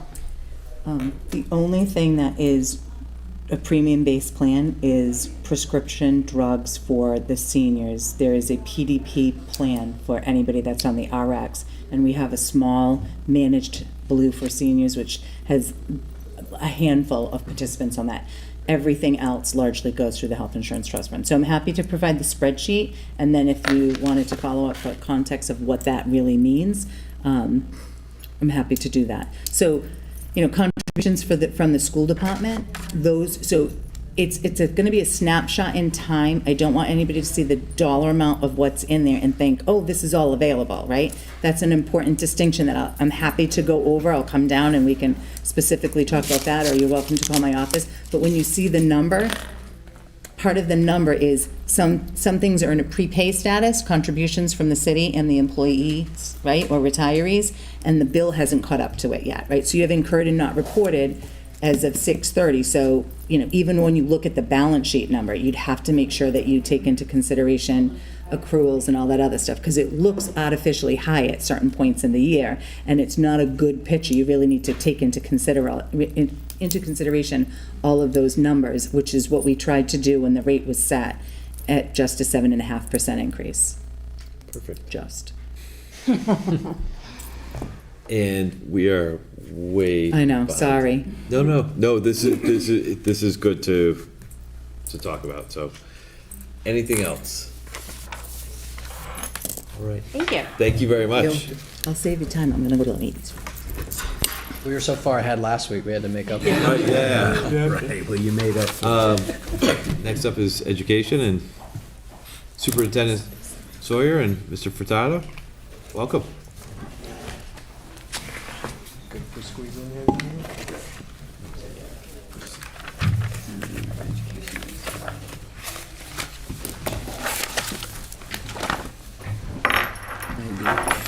$90. 89. You saw before.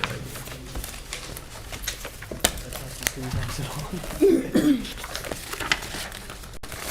There's a couple sections in the budget book that are relevant to the school. The school section itself, Department 300 should be page 89, but there's also the education funding summary, which is in the introduction of the budget.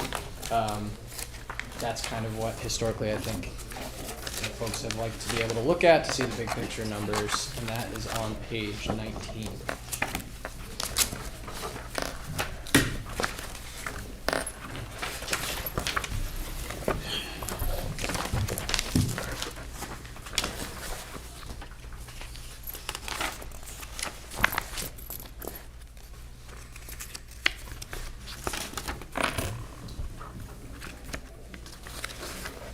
Welcome, and we'll let you guys take it away. What do you want to talk about? Well, we want to, first of all, and most importantly, thank you for having us, and I want to reassure the city that the schools will be operating as we always have. We have been able to develop plans for the 25 school year in the context of the budget that we have known for a while now, since the House budget was introduced. So we're at about $103.9 million, which is about a 5.5% increase from last year. A lot of that was driven by our increase in enrollment. We're up about 200 students, principally due to the new high school. That jumped up our state aid significantly, something we don't anticipate seeing next year. And we're able to find a way to operate under those confines.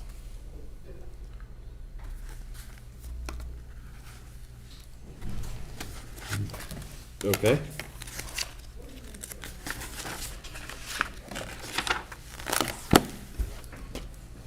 So one of the things, 3 months ago, 4 months ago, when we first started talking about the budgets, I very much appreciated the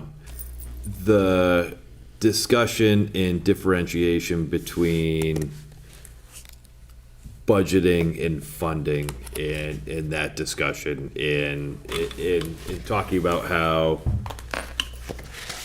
what the state, that there is a funding problem at the state level, and that is a systemic problem that needs to be solved.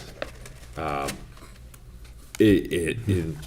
we know that needs to be solved, but unfortunately, once we get the number from the state, it's now a budgeting problem, and we have to figure out how to work within those confines, and that's the reality that you guys do an incredible job solving year after year, and I very much appreciate the scrappiness and the work you do year after year working within those confines. And it's absolutely incredible, the product that is delivered year after year. So I just applaud you for that.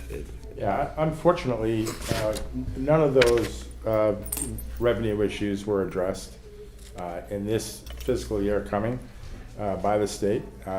We don't anticipate great movement next year as well. And as I said, because we are not going to receive the benefit of the increased enrollment next year, most likely, next year will be FY26 will be a significant challenge given the constraints we live under. So within this budget, what are your biggest concerns and the biggest issues that you see for next year? I assume healthcare costs, the rising healthcare costs, I assume is one of the issues. Sure. But what else? That was about $1 million for us in '25.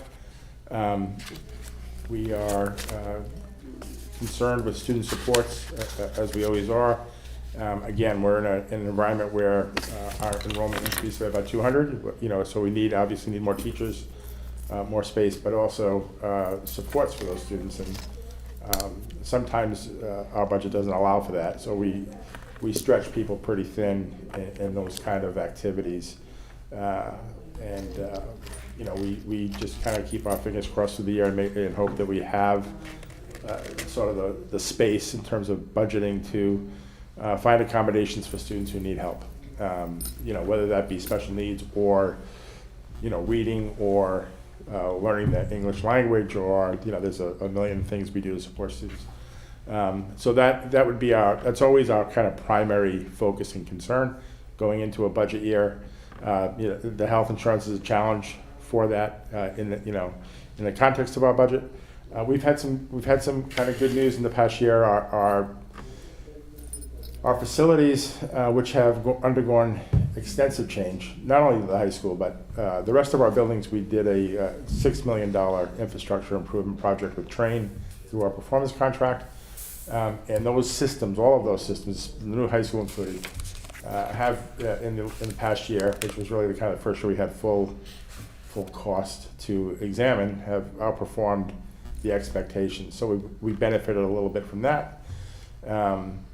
We are always concerned with our special needs student population, and again, not being able to serve them and sending them out of district placements. Those are extremely expensive, and at this point we have no idea how that dynamic is going to operate next year, but we've budgeted for it and hope for the best, and as has been the case for the last 2 years, transportation. So we had 6 homeless students enroll in the district today that we are responsible for transporting. We also had 3 of our students get outplaced today. So we increased our transportation needs for students just today by 9.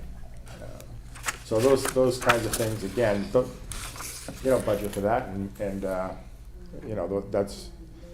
that's been happening all year this year with those 2 populations. So those are our 3 main areas of concern.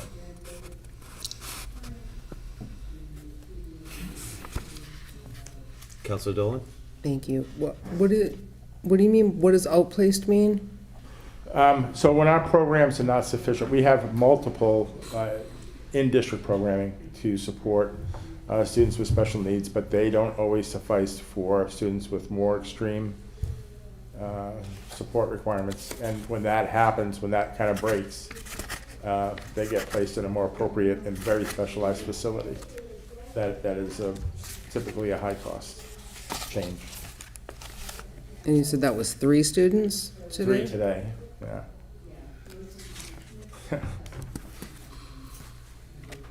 And so obviously that comes out of our budget, yeah.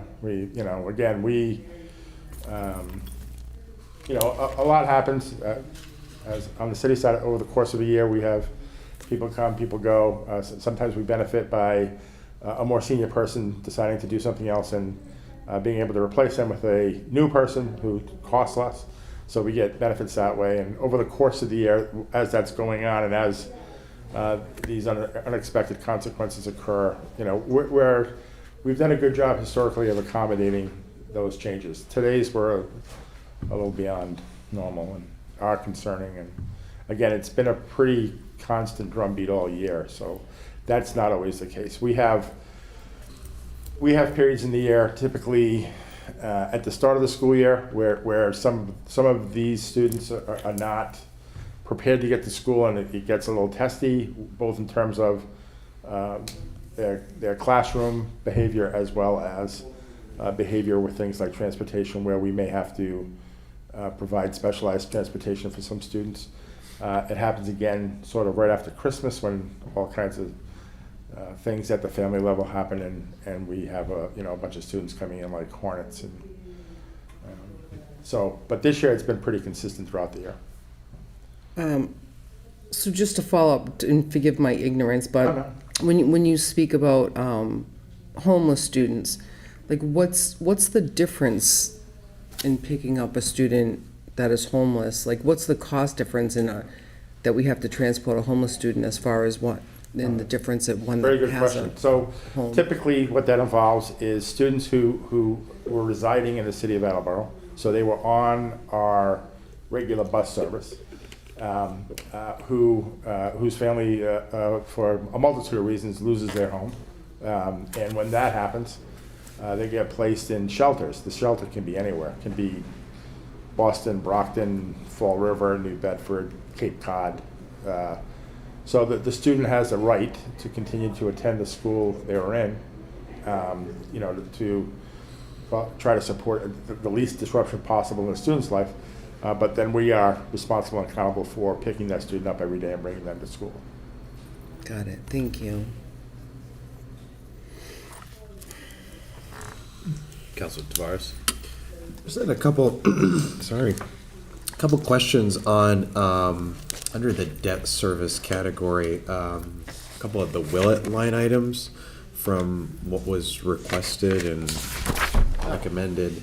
I don't know if those reflected some changes. That's that's actually more of a question for me. So, just from the perspective of putting in numbers for budgeting, so this was prior to us actually going out for borrowing for the Willett roof project. And so I had just dropped in a number as a placeholder in another account that was named Willett. That's why it's not there in the recommended. Very round, so Yep. I was like, that probably means something. So basically, one of the things I've tried to do is actually be built, like, utilizing Munis more to build the budget rather than just in doing it. A lot of times we do it on spreadsheets outside of Munis and then enter. So that was just a product of that. It's a really good question. It's not, that line item is an old line item from previous, and I'll keep an eye out for that next year and try not to do the same thing. But no, it's a really good question. And I would just like to say, while I have the chance, it's been really fantastic working with Mark and Dave, like specifically through One City, One Budget, and just, this being my first fiscal year budget process, they've been, fantastic in working with us, giving us all the information that we could ask for. And, it's been nice to have Mark really helping out, hearing about their challenges, and kind of, working through as best we can, trying to get them to the level service budget that they need. Obviously we'd like to provide a lot more education funding than I think we're able to at this point. But they've been, really helpful, and I think we've tried to be as collaborative as possible and get the information back and forth as early as possible, try to adjust, especially when it came to health insurance. But it's a challenge. I think just the rising costs across the board. I mean, they struggle from the rising costs of health insurance, as well as other utilities directly from the city as well. So, the decisions over here directly impact, the schools as well. So it's a challenge. I think just everything seems to be going up, and the funding doesn't seem to be increasing from the state. So that's kind of the ultimate challenge we're battling right now. I'll just jump in and say, the feeling is mutual on the strength of the partnership. We really appreciate all the work that Mason and the mayor have done in supporting us to be able to deliver a level service budget. Back to the difference between budgeting and funding, right? Like, from a budgeting perspective, this budget allows us to continue doing what we're doing without having to make cuts. So, that's a pretty good place to be when we appreciate and we know how hard the city's working to provide that. At the same time, it's important to understand that this level of service that we're offering is significantly substandard compared to other communities. At the school committee on Monday, I was talking about how in the paper last week there was some talk about the situation in North Attleboro and how the per pupil expenditure there, which is also in the bottom 10% like Attleboro is an explanation for where North Attleboro High School ranks in the state. And I certainly am sympathetic that it's hard to deliver excellent results when you have bottom 10% funding. But what gets lost in that analysis is that different kinds of students require different kinds of costs, and that's why the formula that the state creates sets a different bar for different communities.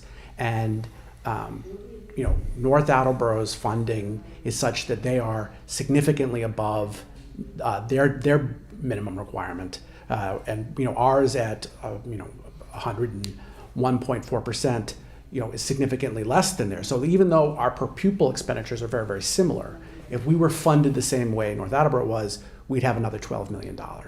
And so, that $12 million is not here in Attleboro to do the things that places like, and I'm just picking North because that's the one that was in the paper. You could say this about any of the surrounding communities, that on a comparison basis, we have to meet the same expectations from the state, but we're doing it without the same resources that other communities have.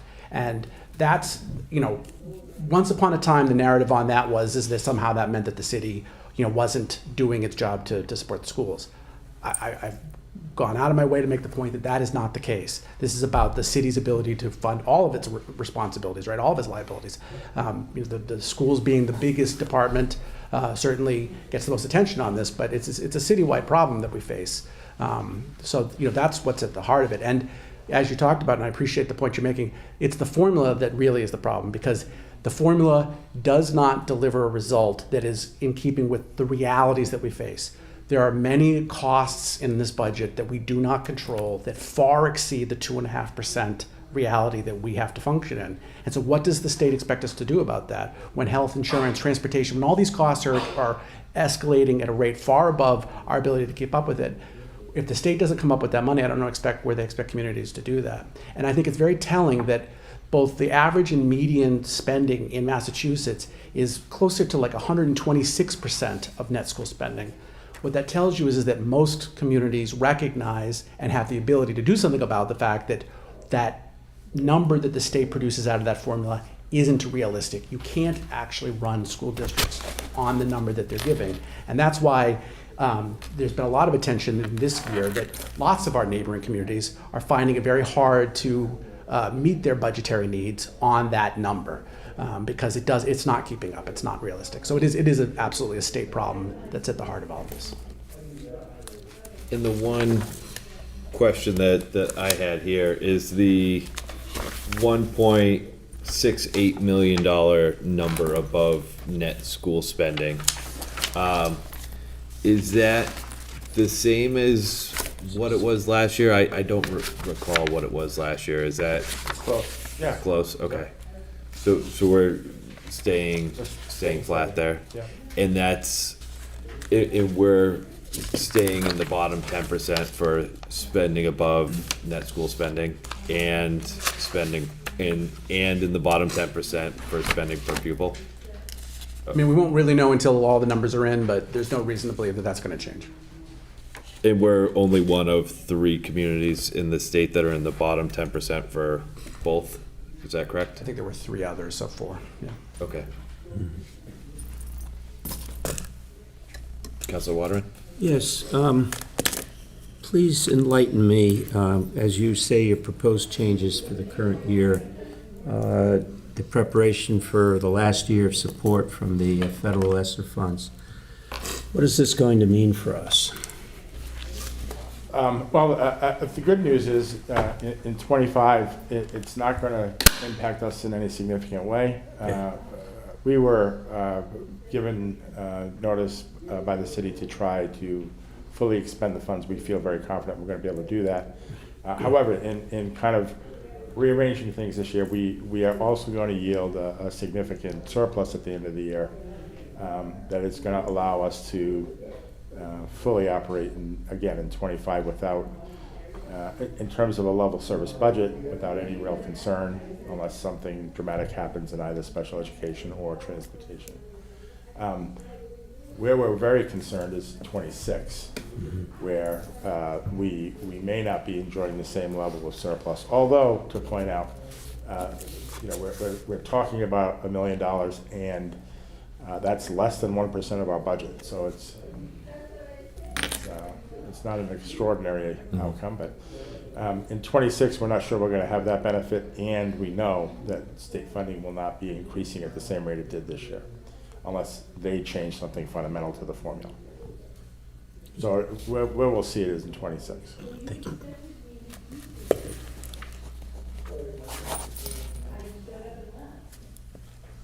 Anything else?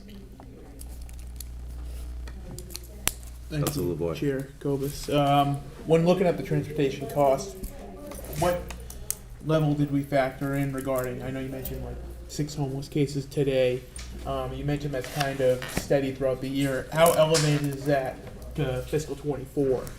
To get a gauge on if we're going to be now, behind the ball, I guess. So we, from 24 to 25, we've almost doubled the population. Again, in 24, we fully expected continued increases in that area because of, coming off of COVID and inflation. I mean, there's a lot of kind of global factors that would push those numbers up. In 25, we're hoping there's some sort of plateau. And it is certainly terribly vulnerable to the overall economic status of the United States. Interest rates, I mean, all of those kind of factors that you read about and hear about every day are exacerbating that problem still today. There's just a lot of people living on the edge, and any little push, creates a landslide. I agree, and that's kind of why I asked the question. I mean, I wasn't confident the budget change would reflect that if it kept the pace it's going. And I know, we didn't bet on that. Yeah. That's and right. Clearly the economy doesn't seem to be getting better. Everything's going up, housing is going up, and from looking back into January when I looked at programs the state was cutting, a lot of those are impacting lower income families who rely on state funded programs to make ends meet. Yes. Which again could attest to the increase, but from the outlook that I see, and I'm no specialist, but it seemed like it's going to be a pretty consistent pattern throughout fiscal 25 into maybe early 26. So I guess the transportation aspect of the budget definitely concerns me. I feel like it's going to be really short, and what can be done about that is, I guess, the $1 million question, no pun intended, but it's concerning. I share it. And again, every year I've been doing this, we take chances that way. It's just the nature of our budget and how we have to try our best to accommodate supporting students in the best way we possibly can. Perfect. I have one more. Council Waterman, and then Joseph. Okay. Regarding, and perhaps you can comment, I don't know, regarding our school stabilization fund, which we were able to assist in mid-year, where do you think we need to go with that as a budget? Do you feel that was sufficient, and will it be sufficient?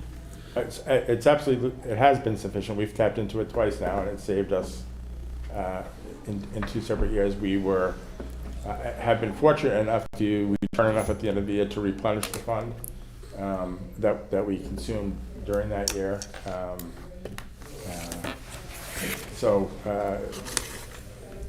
think it's was at $1 million this year.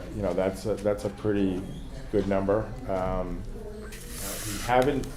We haven't seen. I've had years here where the tuitions go a little sideways. So we have extensive supports needed for a bunch of students, and they get placed in residential settings that are $150,000, $200,000 a year, the kind of things, and you get 2 or 3 of those, and all of a sudden nothing makes sense anymore. So the transportation numbers typically are lower than that. If the tuition numbers go sideways, that'll be a challenge for $1 million stabilization fund. But I still think it's gonna, it's incredibly meaningful and helpful for us. And Counselor, the council should be aware that also the Special Education Stabilization Fund statutorily is capped at 2% of net school spending. So, that number goes up every year, but, what we're looking at about right now, it really couldn't go above 2 million, right? So, this year when we made a contribution, we were looking at sort of those thresholds of where we could go. I think we got it to about 1.25%. I want to say it was in that right at 1.25%. There's been an authorization. They're actively drawing on those funds. and, you know, it's sort of a moving target, but that 2% threshold is, you know, statutorily locked in. So just so the council's aware, it's not like we can put away 5 million and, you know, be like, okay, now we're good for special education for a few years. Like it's not really how this fund functions. So just so, you know, everyone's aware. So mine was similar. I did, what I was wondering is, given the activity of today, and it's today, right? So you haven't had a chance to analyze it. The sped stabilization can only be used for sped-related costs, which includes sped transportation. But some of the other challenges related to transportation come from the regular appropriation, the McKinney-Vento for the homelessness, you know, foster children transportation out of district and stuff. I know it's premature, but do you think we're gonna make it? And if not, just the heads up that we might be back for that. And the reason is that within the appropriation, the general fund appropriation that the school gets, there's a distinction between the net school spending number and the ineligible number. Transportation is an ineligible expense as it relates to net school spending. So with the fluctuation, if they're not gonna make it, the place for them to return for additional funds is the city side, and we'd be back here. So I know it's premature, and I don't expect you to answer that today unless you miraculously have a number, but, I mean, you're already close in both, I just looked. Right, yes. We went through all of the POs and transportation this morning, closed out a bunch to kind of generate some additional cash in those accounts. And, you know, we think we're close again. Now, you know, if 9 more come in tomorrow, that's all out the window. But right now, we're very close, and we're hoping that we end up fine. I respectfully, we are hoping. Yeah, I think we're hoping. I think it might be optimistic. I want the council to be aware that, as they sit here today, they might be back, and it might be for an additional allowance to access the sped stabilization, which means we'd probably have more to put in there in the fall, or do something else in the general fund. But yeah. Yeah. Good point. Thank you. Any final comments? Thank you very much for coming down. Thank you for having us.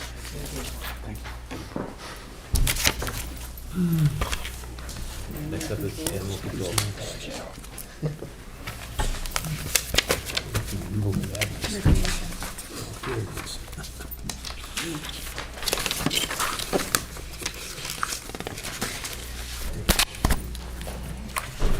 Who's here for animal? Oh, Derek. Eric. Welcome. Deb. Derek, you here for animal control, right? Yeah. All right. Double time it. Let's go, kid. I'll move quick for you guys. Don't worry. Tick tock, tick tock. We'll pick up some on animal control. Yeah. Quick one. All right. Welcome, Derek. Good evening, everyone. How are you? Okay, so animal control, we can make up some time with this one. So this is essentially level funded with the exception to contractual increases. There's also a slight increase in holiday overtime, and mainly that's due to last year was the first year we had 3 full-time animal control officers, and we cut our holiday overtime way back.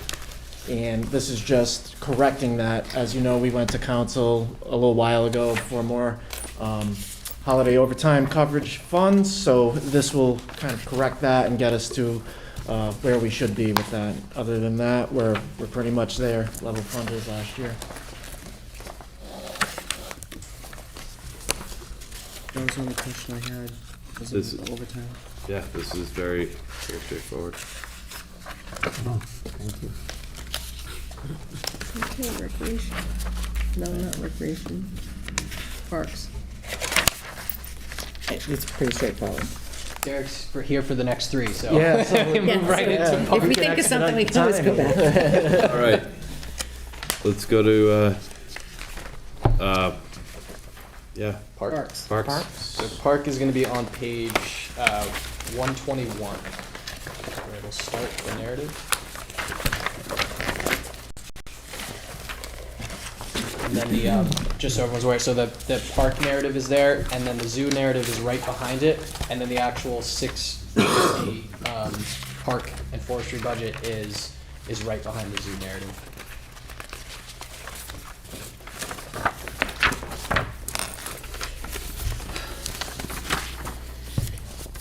So, yeah, so with parks, again, it's pretty much a level funded situation. The only difference we have here is an increase in professional services.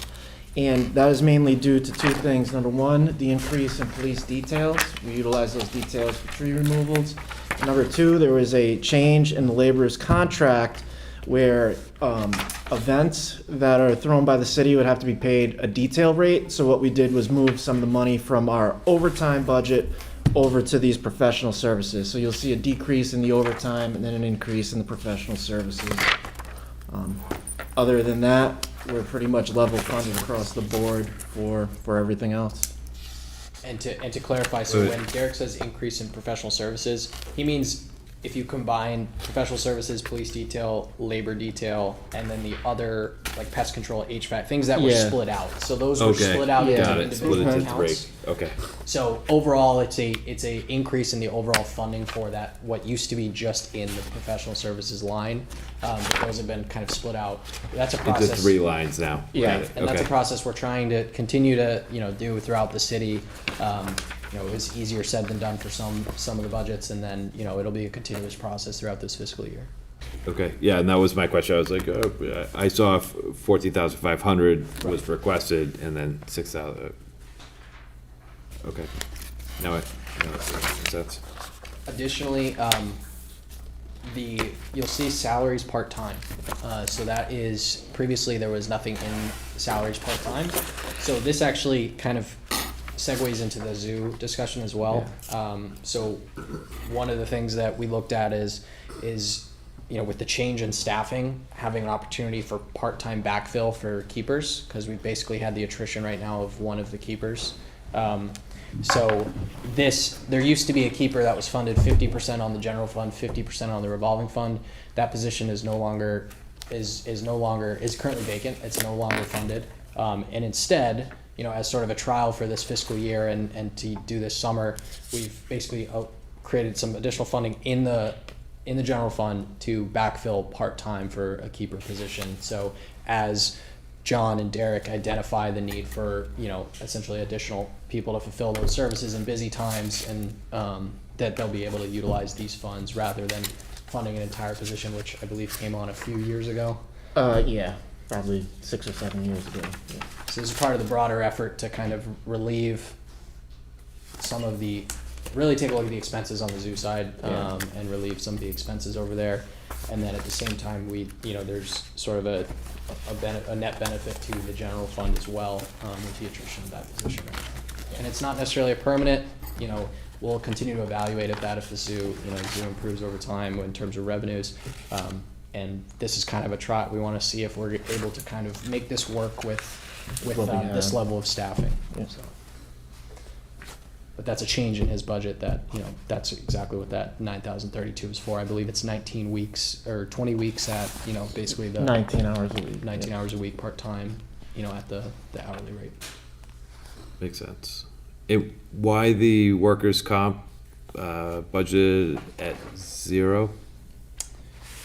Is that standard? Yeah, so these are usually, so historically, it's a great question. Historically, it's been a transfer from salary when an individual's been out on comp. Got it. Okay. To 0. Yeah. And so it was always 0 with transfers later. Okay. In this, we're now looking to actually, rather than not being able to backfill those positions with individuals out on comp, some of those, if there's an individual that the position's no longer being held for, as Lynn discussed earlier, that's now been shifted over to the HR budget. So that's why you're seeing nothing there. So there's not necessarily individuals in this department at this point.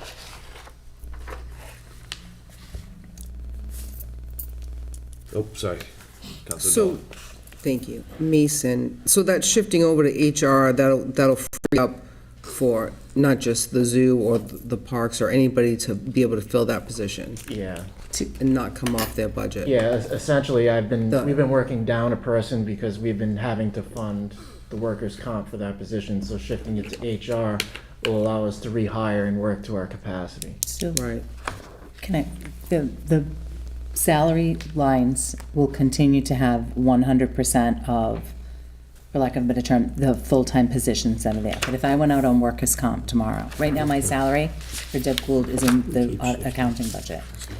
If I was out short-term, I'd remain there, but internally I would transfer the money down in the accounting budget to this line, like you'd see it here.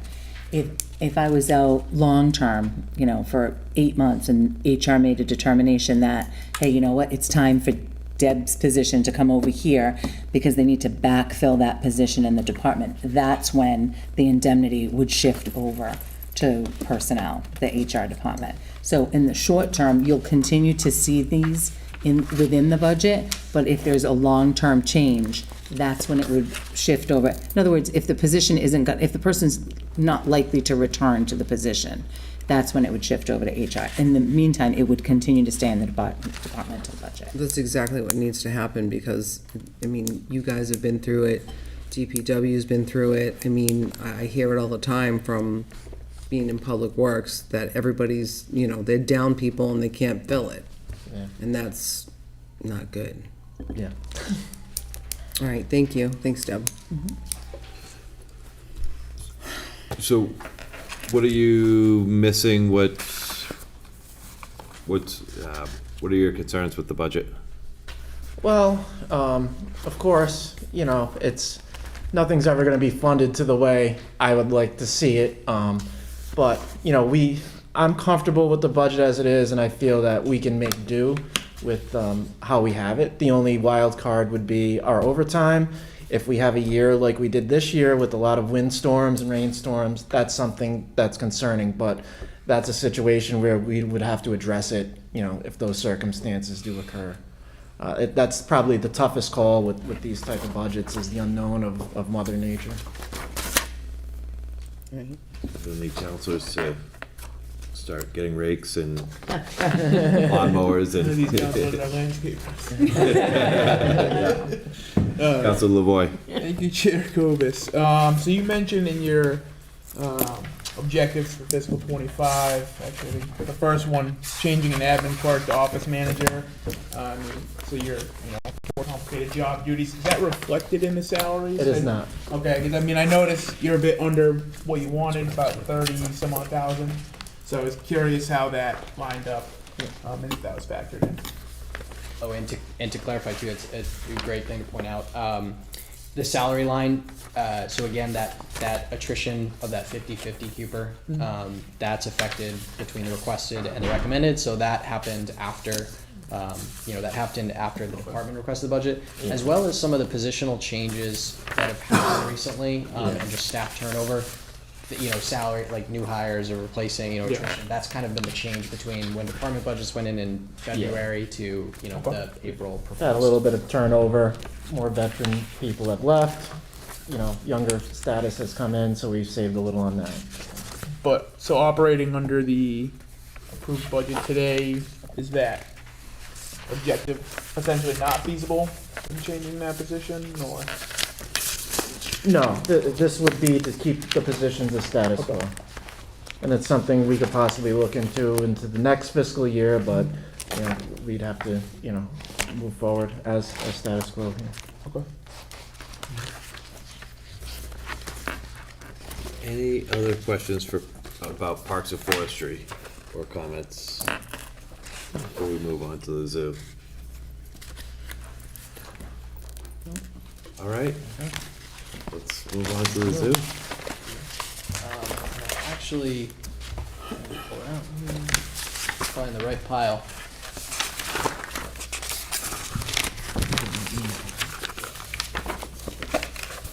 Oh, hold on. Too many things up here now. This is what happens.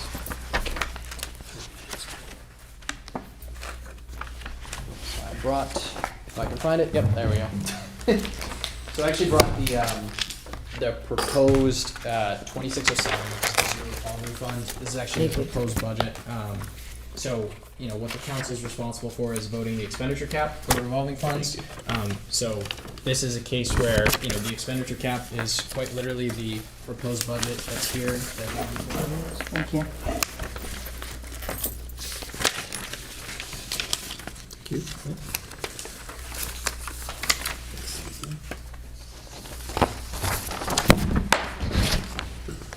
I think it's probably fair to say the approach to this budget was a little bit different than in years past, and I think we really tried to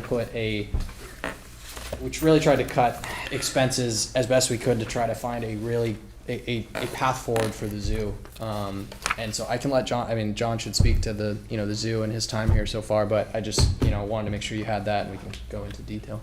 No, I really appreciated working with Mason and Derek on this. I think in the past, to be quite honest, from what I've just seen, is they looked at their expenses and then hoped for the revenue. I think this year we looked at the average revenue for our years, and then we worked on our expenses. That's kind of the way I like to do that. We looked at opportunities to potentially grow with different events that we could hold as well. But we were given a directive of having a zero service increase, or ideally a zero budget increase, so I worked off of that. Got with all my staff to try to determine what our real needs are, how much fish, food, all those things that we normally do. And so I just put numbers with that and worked with Mason on trying to get up realistically with what we're doing. So my first real attempt at this budget with the parameters set for Massachusetts, but my goal is to work it a little bit more conservatively at the beginning of the year, so that we know. The big challenge that we realized is about 75 to 80% of our budget revenue comes in about 5 months. And the hard part for us is because of where the budget year starts, those 5 months are on the bookends of the fiscal year. So I try to spend conservatively at the beginning of the year, and then we'll see where we're at the end of the year. But we should be able to make a measurement that we're not meeting our benchmarks in revenue, so we can cut back on our spending so that we're utilizing the best resources that we can. So I'd say that John's selling himself short a little bit. So John immediately came in with fantastic ideas, especially as it relates to staffing, some of which you've already heard and which this budget is proposed on. Essentially it's identifying that, hey, I don't think the zoo is as served by an assistant zoo director position. Rather, we need an education curator. We need a guest services, somebody that can, run the gift shop and run these services. And then John basically came in with a proposal, like, we can save a ton of money on part-time staff. We can, if we structure it this way. So, like, I don't know if you want to speak to it more, but I mean, you did a lot of work in kind of thinking, hey, this is probably a better staffing structure for the zoo than what we had previously. Well, it was just crunching the numbers, really, and I was also identifying my need. The previous assistant director, it was hard for anybody to run, and I'm kind of doing it at the moment right now, waiting for these positions. It's a lot to do, but to have people focused on animal care, focused on guest services, they're going to see those opportunities. They're going to be able to find revenue generating or profit margins that are better. Can we have a lower profit margin but sell more, and then also our revenue increases? Those are things I know, but I can't focus on this, that, and the other and really do a good job. So that was kind of the challenge with the assistant director before, was trying to oversee all of that and being able to rework it to where I have somebody focused on animal care, focused on guest services, focused on education, and then me basically reaching out into the community, finding those areas of opportunities, partnerships and whatnot. I believe that that's going to be what's successful. Plus our marketing plan to tell stories and be able to change up our collection and our interpretation almost on a every other year basis will start to draw people in. Some of the challenges I also saw is, I think my first time we were talking about raising the rates or having more people. I think really where my challenges come down to, maybe not in this year, but I want you all to start considering, is the capital improvements that we need. I can't get more heads through the gate until I have more parking spaces, which is part of the master plan. So there are some things on that side of the fence that we can do to help out. And where this business model, these ideas, will show trust that we're doing the best we can before you invest. I know it's sometimes a risky venture, but I want to show that we can do with what we're given and be responsible, so that when you reinvest into the zoo in that area, you know it's going to be sustainable for longer term. So we're going to do what we can this year. We're going to show that we can pull up and pull our belts up and whatnot to be able to do what we can. And so looking at the positions, looking at where everyone can do that, trying to work more efficient ways with even the keeper staff with how they do their runs to save a little bit of time and whatnot. So everyone knows where our status is, and everyone believes that we can do it. It's just, like I said, is I want to show what we can do in 1 year with what we're given on a very tight budget. But before we invest in the zoo, we have to show that we can do what we need to do for you guys to feel more comfortable about investing it. But like I said, it's hard to get more heads through the gate when that parking lot is full, even on a modest warm day. Any other questions? Do you want to just speak to where you currently are for the current year? Yes, so, Because, I mean, yeah. the numbers aren't great. No, so I think the zoo's been struggling with, I mean, weather's a big factor. And so I think one of the things we've talked about is the zoo has to find more resilient ways to bring in revenues. And so that's something, you know, John, at the front of John's mind. It can't become this. It can't become the same recurring excuse each year, because at some point, you know, we have to find a way to iterate if we want to continue to offer the services that we do. Right now, if we took the expenditure cap from last year, which I believe is 1.1 million, the actual, you know, budgeted expenses ended up being one. You see it in the revised budget, 1,095,944.41. Taking those numbers and looking at our historical revenue averages, we basically assigned some revenue targets. The average revenue over the last 5 years, excluding COVID, is about 956,000. So that right there, you can already see we were already over leveraged in terms of assuming we were going to bring in just under 1.1 million when we've on average been bringing in about 960,000. The reality in this budget is, you know, this is an optimistic revenue target. I think right now I'm projecting that we're going to be about 130,000 short on our revenues this year on that 1,095,000. So we're really going to be around that historical average. Now, I don't think that means there's like not necessarily hope, right? If we look historically, we go back, you know, beyond the 5 years, we go back to like the mid 2010s, early teens. The zoo was bringing in over $1 million a year. There was years where we were actually doing those revenues. It's been a while, and you know, it's something we got to get back to. I think John has some really good plans related to education, related to new events, related to memberships. You know, there's a lot of things that John's working on to get there.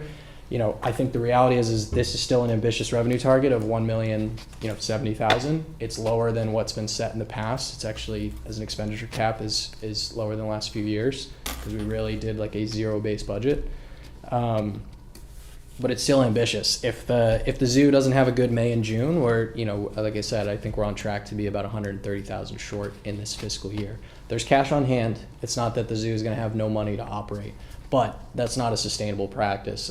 My opinion is the zoo should have a target to get to a point where we have, because it's such a cyclical business, such a cyclical, you know, the revolving account at least is business is the wrong term, but it's a cyclical.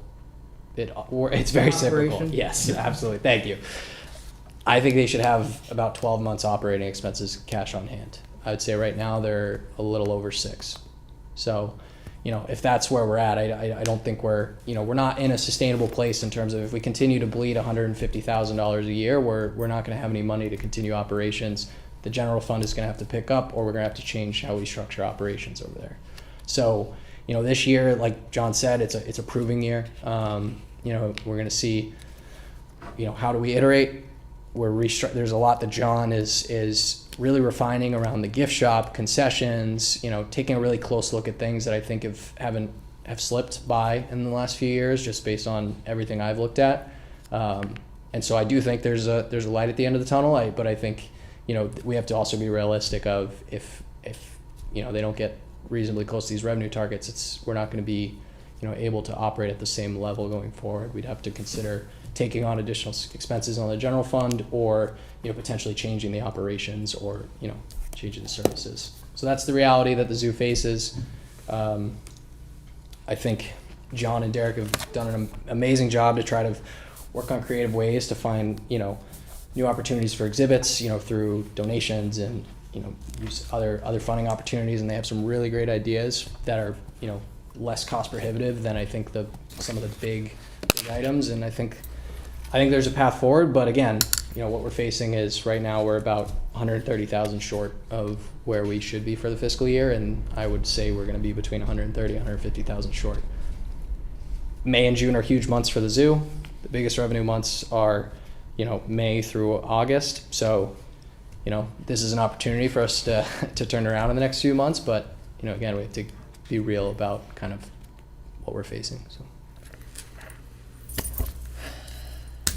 Thank you. I think you said it all, and I think it's a year of opportunity and hopefully great success, and people go visit the zoo. Yep. You can't build a championship contender in 1 year. It takes time to build, and this is the year we start to build and make progress. So. Fingers crossed. Any other questions? Thank you so much, and I apologize for running a little bit late. We're here for you. Thank you. Yep. Thank you. Thanks, guys.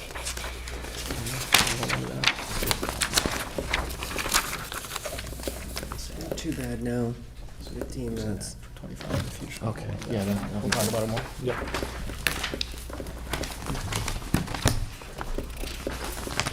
Last up is Chief Agnew.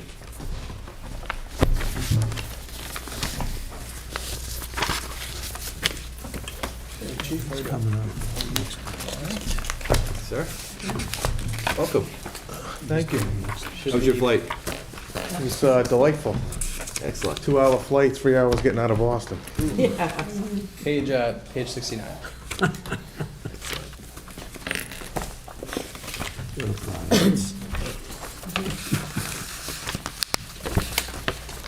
Whenever you're ready. All right, so most of the changes in the budget, 99% of the changes are contractual. Very limited changes in the services and the supply sections. So as you can, most of the personnel sections are all tied back to the contract, and it's driven by the language of the contract. The overtime was cut this year. I don't have a lot of confidence that's gonna be the actual ending. I think the administration understands that, appreciates that I may have to come back and ask this honorable body for more funding for overtime. We're gonna do the best we can with what's budgeted, but with the amount of people we're hiring and that's in the police academy, and I've told this body before, how long it takes a police officer to get up and train for 6 months in the academy, then another potential 6 months in the FTO process. So unlike hiring for the fire department, they could come in as a medic and work the rescue before they go to the fire academy. So they automatically have that service they could provide the fire department, unlike us, where it takes a full year before that officer is productive, he's out working in a cruiser alone that can respond to calls of service. So we'll see that it's we'll see how that goes. Hopefully we'll be able to withstand that need for additional overtime. As I look down through it, all these other changes from the FY24 to FY25 are all contractual in that section of the personnel expenses. There is a new stipend, it's the body cameras. We're in our pilot program with the body cameras, we're rolling those out. Part of the negotiation with the union contract was a stipend for the body cameras. So that is a new item, a new line item. Where is that, Chief? Can you just tell me which line that is? 519909, body camera stipend. Increased from Thank you. 67,000 to 150,000. And to clarify, that was actually from the previous contract. There was a significant delay on the cameras actually coming in. And then this year, once the body camera policy was officially formalized, it was, I believe, an $800 stipend, $825 this year. In the following fiscal year. Following fiscal year being larger. Most of these stipends that are negotiated have steps in them, then they max out at like a year 1, year 2, or year 3. It's usually how the union negotiations go. So down in the service section, as Mason was explaining for other departments, we broke out HVAC, HVAC plumbing, I think, was it plumbing? You didn't have any plumbing expenses planned Yeah. at this point, but elevator, sprinkler. Elevator, that was the other one, elevator. So that's more of a shift in money versus new money being asked or provided for. So why some accounts are lower, like maintenance of equipment might be lower because we shifted that money into where we're properly using it from. We want to track it better and able to understand and identify our expenditures from what lines we're expending those funds from, and more or less for what reasons. Yeah, there's two other new line items in that service section. One's the shooter detection system. That is the maintenance and tech support agreement annually for the shooter detection system. That server lies within the police department, so we thought it'd be fitting. The police department is the one that is budgeted for that annual tech support that's necessary to keep those monitors and other associated equipment and items up to speed. Even though the hardware, the listening devices, the sound detections are in the schools, the more or less the brains, the computer of it is in the police department. So that's why it's housed. There's a reason behind the madness. That's why it's housed with the police department. The other one is the radio communication system, line 534050. That is the citywide radio maintenance system. It used to be in a citywide account, and Kathy Okowitz was usually the person that was responsible for looking after the contract, paying the contract, but she really didn't have a good knowledge base of what the radio system more or less was. It was something that she took on as a duty years ago, which I'm very hands-on. That is the primary communication system for the police department. So I offered it up since I'm doing it every single day or every month, every quarter. I told her, I said, hey, I don't mind taking it on since I'm doing it anyway. So that's why it's housed in the police department budget. So that's not new money. That's just shifted over from a citywide account. So, but that's why you see it in the police department budget. So I'm the one who calls up and gets the contract, speaks to the vendor, and we're speaking apples and apples. So we're getting a service that we need and not maybe being told what we need, if you know the difference when you deal with the, Got it. you know what I mean?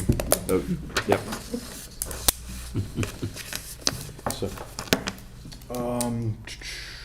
and the only other thing is the cruiser account, which I think I beat that to a dead horse over the years on cost of cruises is going up. We have a crisis of trying to get cruises. I'm sure every other department in the city is experiencing the delivery madness from Ford, Chevy, Dodge, and what have you, but it's taking us almost 2 years to get cruises. Actually, this honorable body voted 2 F-250 pickup trucks back in 2002. We just got them in, was it last week or the week before? 2022. 2022. Thank you. I was gonna say 22 years. 2002. That's extraordinary. No problem. We could build our own by I that time. saw one of those trucks. Yeah. It's a nice truck. So that's all the active shooter equipment will be stored in the compartments of that truck. So we're very happy. I know, I drove by and I was like, is that ours? Took a while to get here, though. It took 2 years to get, but and She's a that's- beauty. That's with the cruises too. So as we're waiting for these cruises to come in, so we take a purchase order out, and it's they won't allocate a cruiser for us until the purchase order is taken out. So you send them the purchase order, but you're waiting for the car to be, one, built by Ford, and two, installed with the equipment. So the vendor receives the car, then builds the car, puts the equipment in, the cages, the lights, the sirens, and then delivers it to us.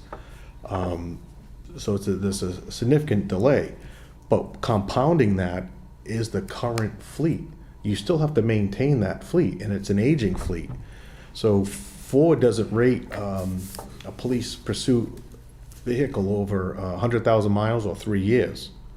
So that becomes a problem if an officer is driving a car over 100,000 miles. That becomes unsafe, and that's what we're up against. Is we have an aging fleet.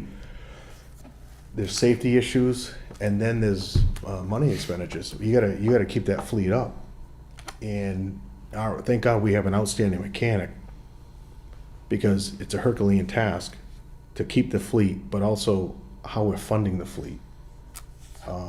So the more money we spend maintaining an aging fleet, that's less money or less opportunity for money for new vehicles. So it's compounding. It's like a dog chasing its tail. Deb and I have been over this probably for the last 15 years, right? With our 2601 account, and then the tow contract, which we created to put one tow company on contract that do exclusive towing for the police department, and that generates funds to help offset the cost for the purchase of the police cruisers. So, any questions? So the items I had circled were the shooter detection, you covered that, the radio communication systems you covered. Hazardous duty pay, I assume that went away because that was tied to COVID, or? That was a no? contractual issue, so during negotiations, that money was just rolled into the base salary. It was used to be a separate check, that the union requested that to roll that into the base salary, so it wasn't like we're introducing new money, it was rolled into the base. Okay. So, It existed before COVID. okay, Yeah. Yeah. but it's now just reflected in the overall base salary, got Yeah, it? that's why that line, it's still funded, but it's not a line item broken out, it's rolled into the base salary. Got it. That was part of negotiations. I'm good. I don't have anything. Counselor Forward? The military leave Mhm. is now zero? It's always zero, because if somebody, we have an active duty person right now that's deployed, he's active duty. That money comes out of full-time salary and is shifted down into that account.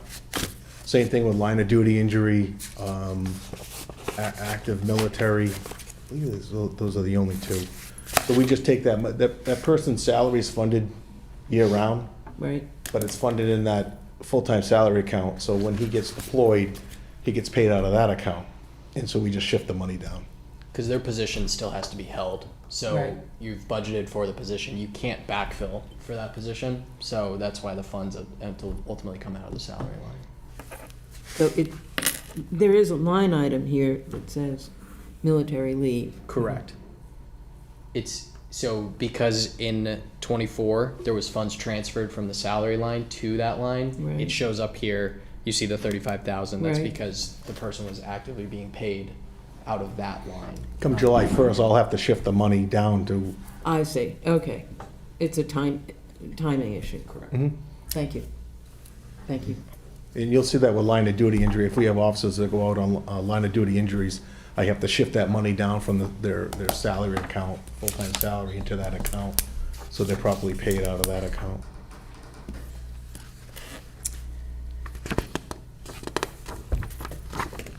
So the newest stipends are the ones listed, actually the 91,000, right, for the traffic stipend. That's one that's actually really brand new, right? Travel, correct. I'm sorry, did I say military? Yeah. Traffic, the 91,000. Travel. Travel, not traffic, thanks. late. It is. We negotiated that. That was something that I drove hard. We were paying officers for overtime to travel to and from classes. And if I was very reluctant to send an officer to a training class in Boston, because he would get out of the training class and he'd be driving home stuck in traffic. So, and I always said, why are we paying a police officer to sit in traffic when an Attleboro resident could be coming home from working in Boston right next to him on 95? And one's getting paid and one isn't. And I didn't think that was a good way to spend taxpayer money. So we changed it in the contract, and the union agreed to this stipend when they go to training. They're not getting paid for overtime anymore. So if I send them to 1 class, 2 class, 10 classes, doesn't matter where it is, they get a stipend instead of the overtime. So I think it's gonna be a significant savings. And I think it's a better way to spend taxpayer money.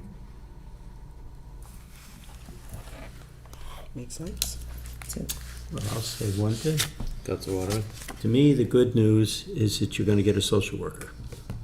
It's been a long time coming, so congratulations. Thank you. The radio makes more sense where it is, so I appreciate that. I know we had a conversation on that. At some point, we probably will break out, like we discussed, the IT subscriptions once we get a better handle on where GASB 96 really requires them. So those might be changes that you see in future budgets. Again, just shifting lines to more appropriate accounts. I think we'll probably have to have at some point, based on your narrative and your discussion here, maybe another conversation about vehicles and a way to get in the queue. I'm envisioning Deb maybe asking for a loan from the council. Authorization, yeah.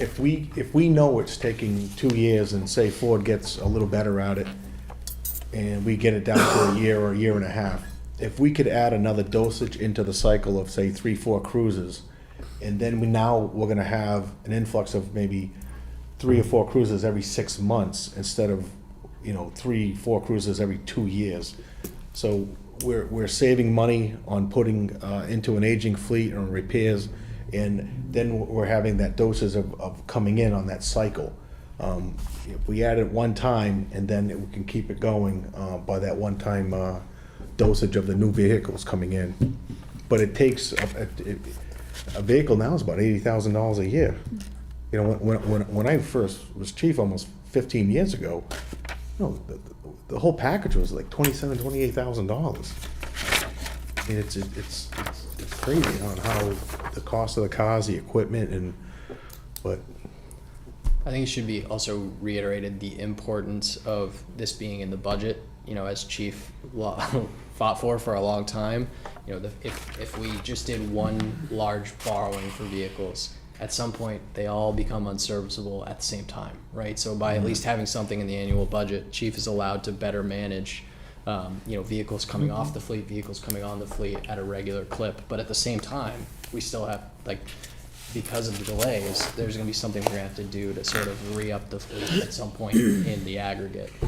But this is definitely a solid approach to make sure it's on the budget, and I think the goal is to keep this, moving forward. It's a challenge when the cost goes up, 15% each in the last, a year per vehicle. That's a challenge, but it's something we definitely don't want to shift off the operating budget.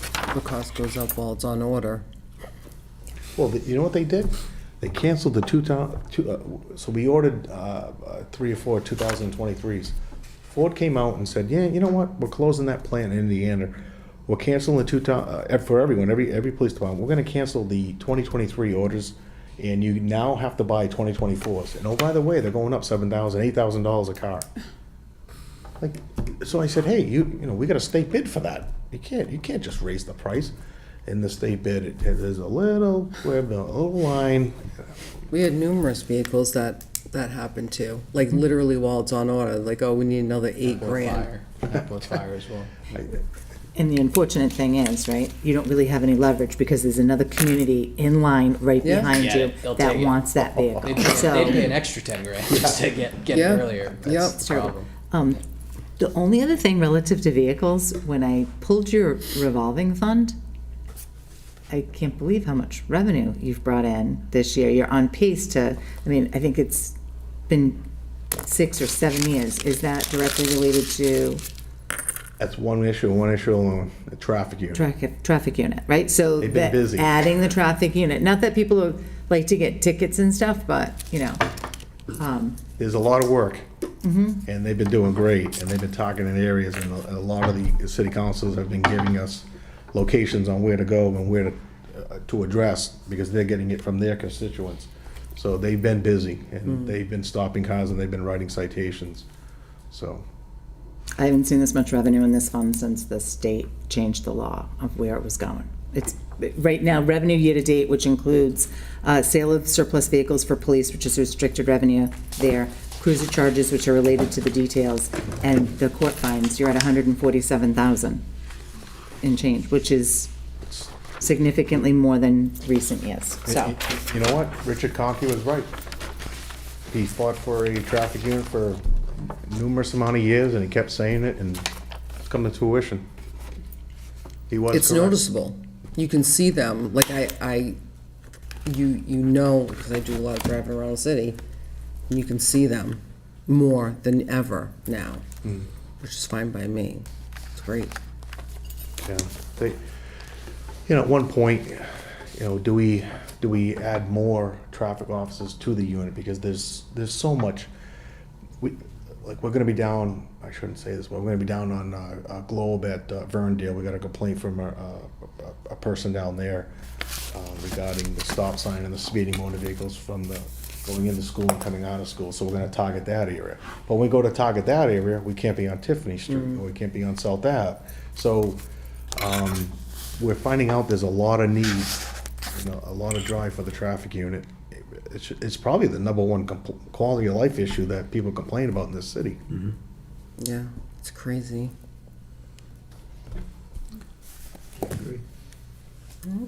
Back to funding the vehicle replacements at 240K, the line item.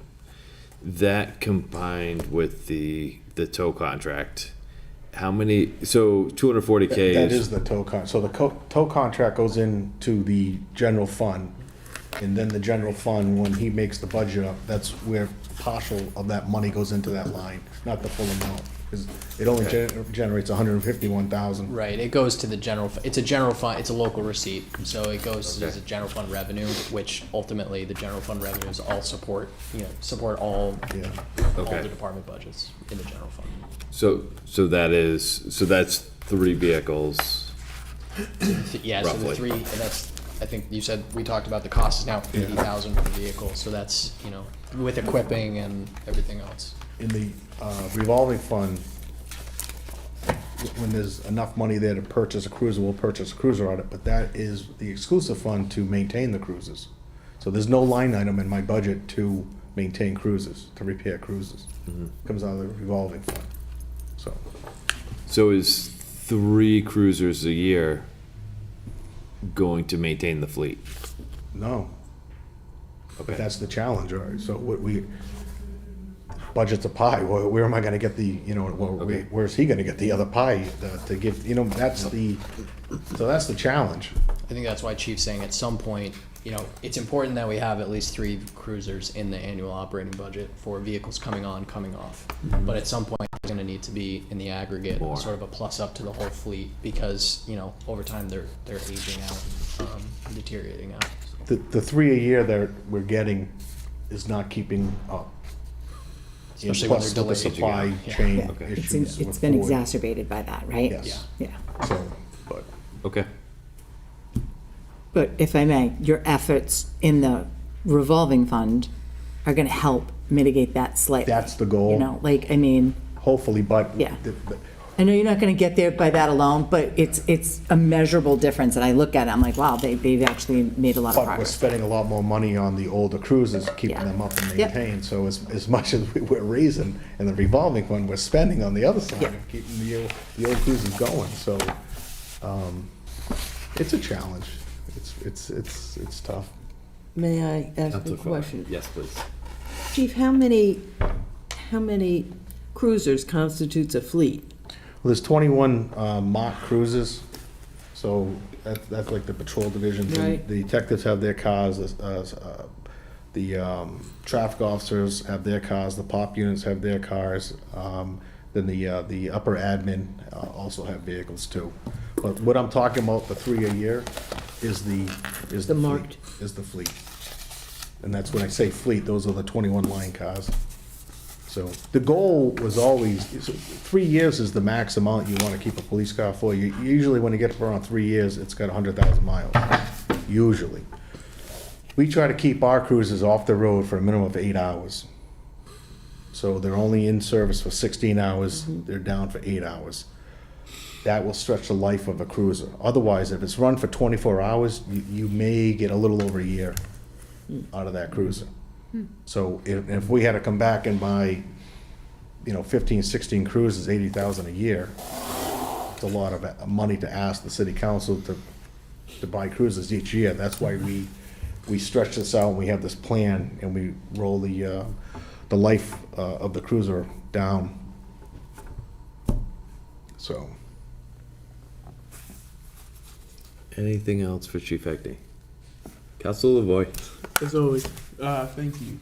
Was there a reason for the switch to the Dodges, just out of curiosity? I could get them. That's what I figured. That's the only reason why. They called me up, and as Deb said, if a community backed out of a deal, there were 3 Dodges, and somebody called me that I'm really friendly with, who's an outfitter that we use.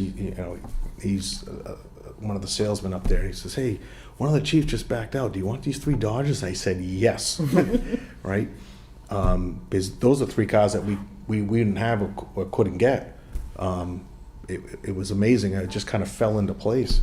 So I prefer the Ford Explorer.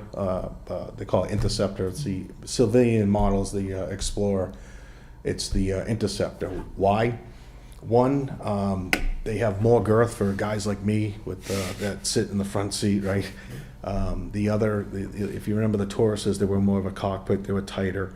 And then the Interceptor, we could save money by not having to take the tires and put snow tires on. When we had the Crown Vics, we had to put snow tires on. We got to store those tires, obviously buy the tires, and then the mechanic's productivity hours are being reduced because he's now going to take each car in, take it off, put it up on the lift, take the tires off, put the snow tires on, and then put it back. So when we went to the Interceptors, we eliminated that cost, increased his productivity, and gained storage space. So that's the reason. And now we're at the point now where we can actually shift some equipment into the cars. But I think Ford got smart on that one. Every year they're changing the model. So now the light bars don't fit the roof, or the cages don't fit the back of the cars, or the console. It's capitalism. All by design. Any other questions? Be a law. Outstanding. Thank you, Chief. All right, thank you. I Thank appreciate you. it. Thank you. Thank you. The couple quick admin notes. So first thing, next Thursday, we're meeting at the Franzito room at the high school. The next item is the following Thursday. We'll meet again here to work 23rd. through the budget message. 23rd, right? I believe that's the date. So we'll meet here, work through the budget message, read out whatever we can and try to vote anything we can. And then the following week is a regular committee meeting. So that following Tuesday, we'll vote on committee meeting, we'll vote any final things that we need to vote out. And then, I forget what the date is. The 28th. The 28th, thank you. On the 28th, which is a Thursday. No. 30th. Oh, you're talking, I 28th thought you is a said. Tuesday. Yeah, you were talking about a Tuesday or Thursday? The Thursday. Thursday's the 30th. Right. 30th. Virginia's calling for a special council meeting for us to vote out all the budget stuff. Wait, You're saying council on the 28th, committee on the 28th, full council on the 30th, right? Full council on the 30th, correct. when's she calling for the special? On the 30th. Thursday. Oh, the that's right, I 30th. was cut out of that email, I forgot. So maybe Tuesdays someone, and maybe Thursdays someone for can the rest of the send out an email and give everybody the dates and times of what you just said? Yes, well, we'll have Virginia send out an email and we'll talk about it more. Okay, But- just so everybody's clear. Yes, yep. But just want to kind of, basically Tuesdays and Thursdays. Tuesdays and Thursdays. The end of the month, Yeah, it's budget season. It's great. yay. The one that a week from this Thursday is just drafting the budget message, and if I can get a draft of that done for next week, I'll try to do that so that we can maybe skip that one if possible. That So sounds like a good plan to me. I will try to work on that, so. Anything Thanks, else? Mason. To recap, can I just, the goal is to actually vote the entire budget on or before May 30th, Thursday, May 30th. Correct. That's fabulous. Right, because our cutoff is June 4th or 7th. Fourth is drop dead date, Right, so we have to do it by the 30th. correct. Ideally. Perfect. The fourth is sort of a, if we miss something, we'll have that as a backup. The other thing, just so the council knows what that does logistically for the city, the school, everybody, with the budget being voted in place that early, for lack of a better term, because it came down so early, is it gives them the opportunity to plan and set up and do stuff for fiscal '25. So administratively, it's super helpful. You're welcome. You know, I know it's directly related to the date that Mason got you the budget, but it's a big deal, the amount of stuff that the department heads will be able to accomplish in the month of June, because the budget is done so early. It's really helpful to them. And Chair Cobus, if I may, so the 14th public hearing next Tuesday. Yeah. So I know we were gonna talk about ARPA, that was requested. Talk big picture about revenues, expenditures. If there's anything else, if you have anything right now you'd like. Free cash. Talk about What's free left? cash. Where we're at. All right, if there's anything else, or if it comes to you in the next day or so, let me know. I'll work on, presentations, et cetera, this weekend, so we can have something comprehensive. Is there anything I should be thinking about time limit wise that is helpful for the council at a public hearing? No, we love being here until 10 o'clock. Councilor Foley?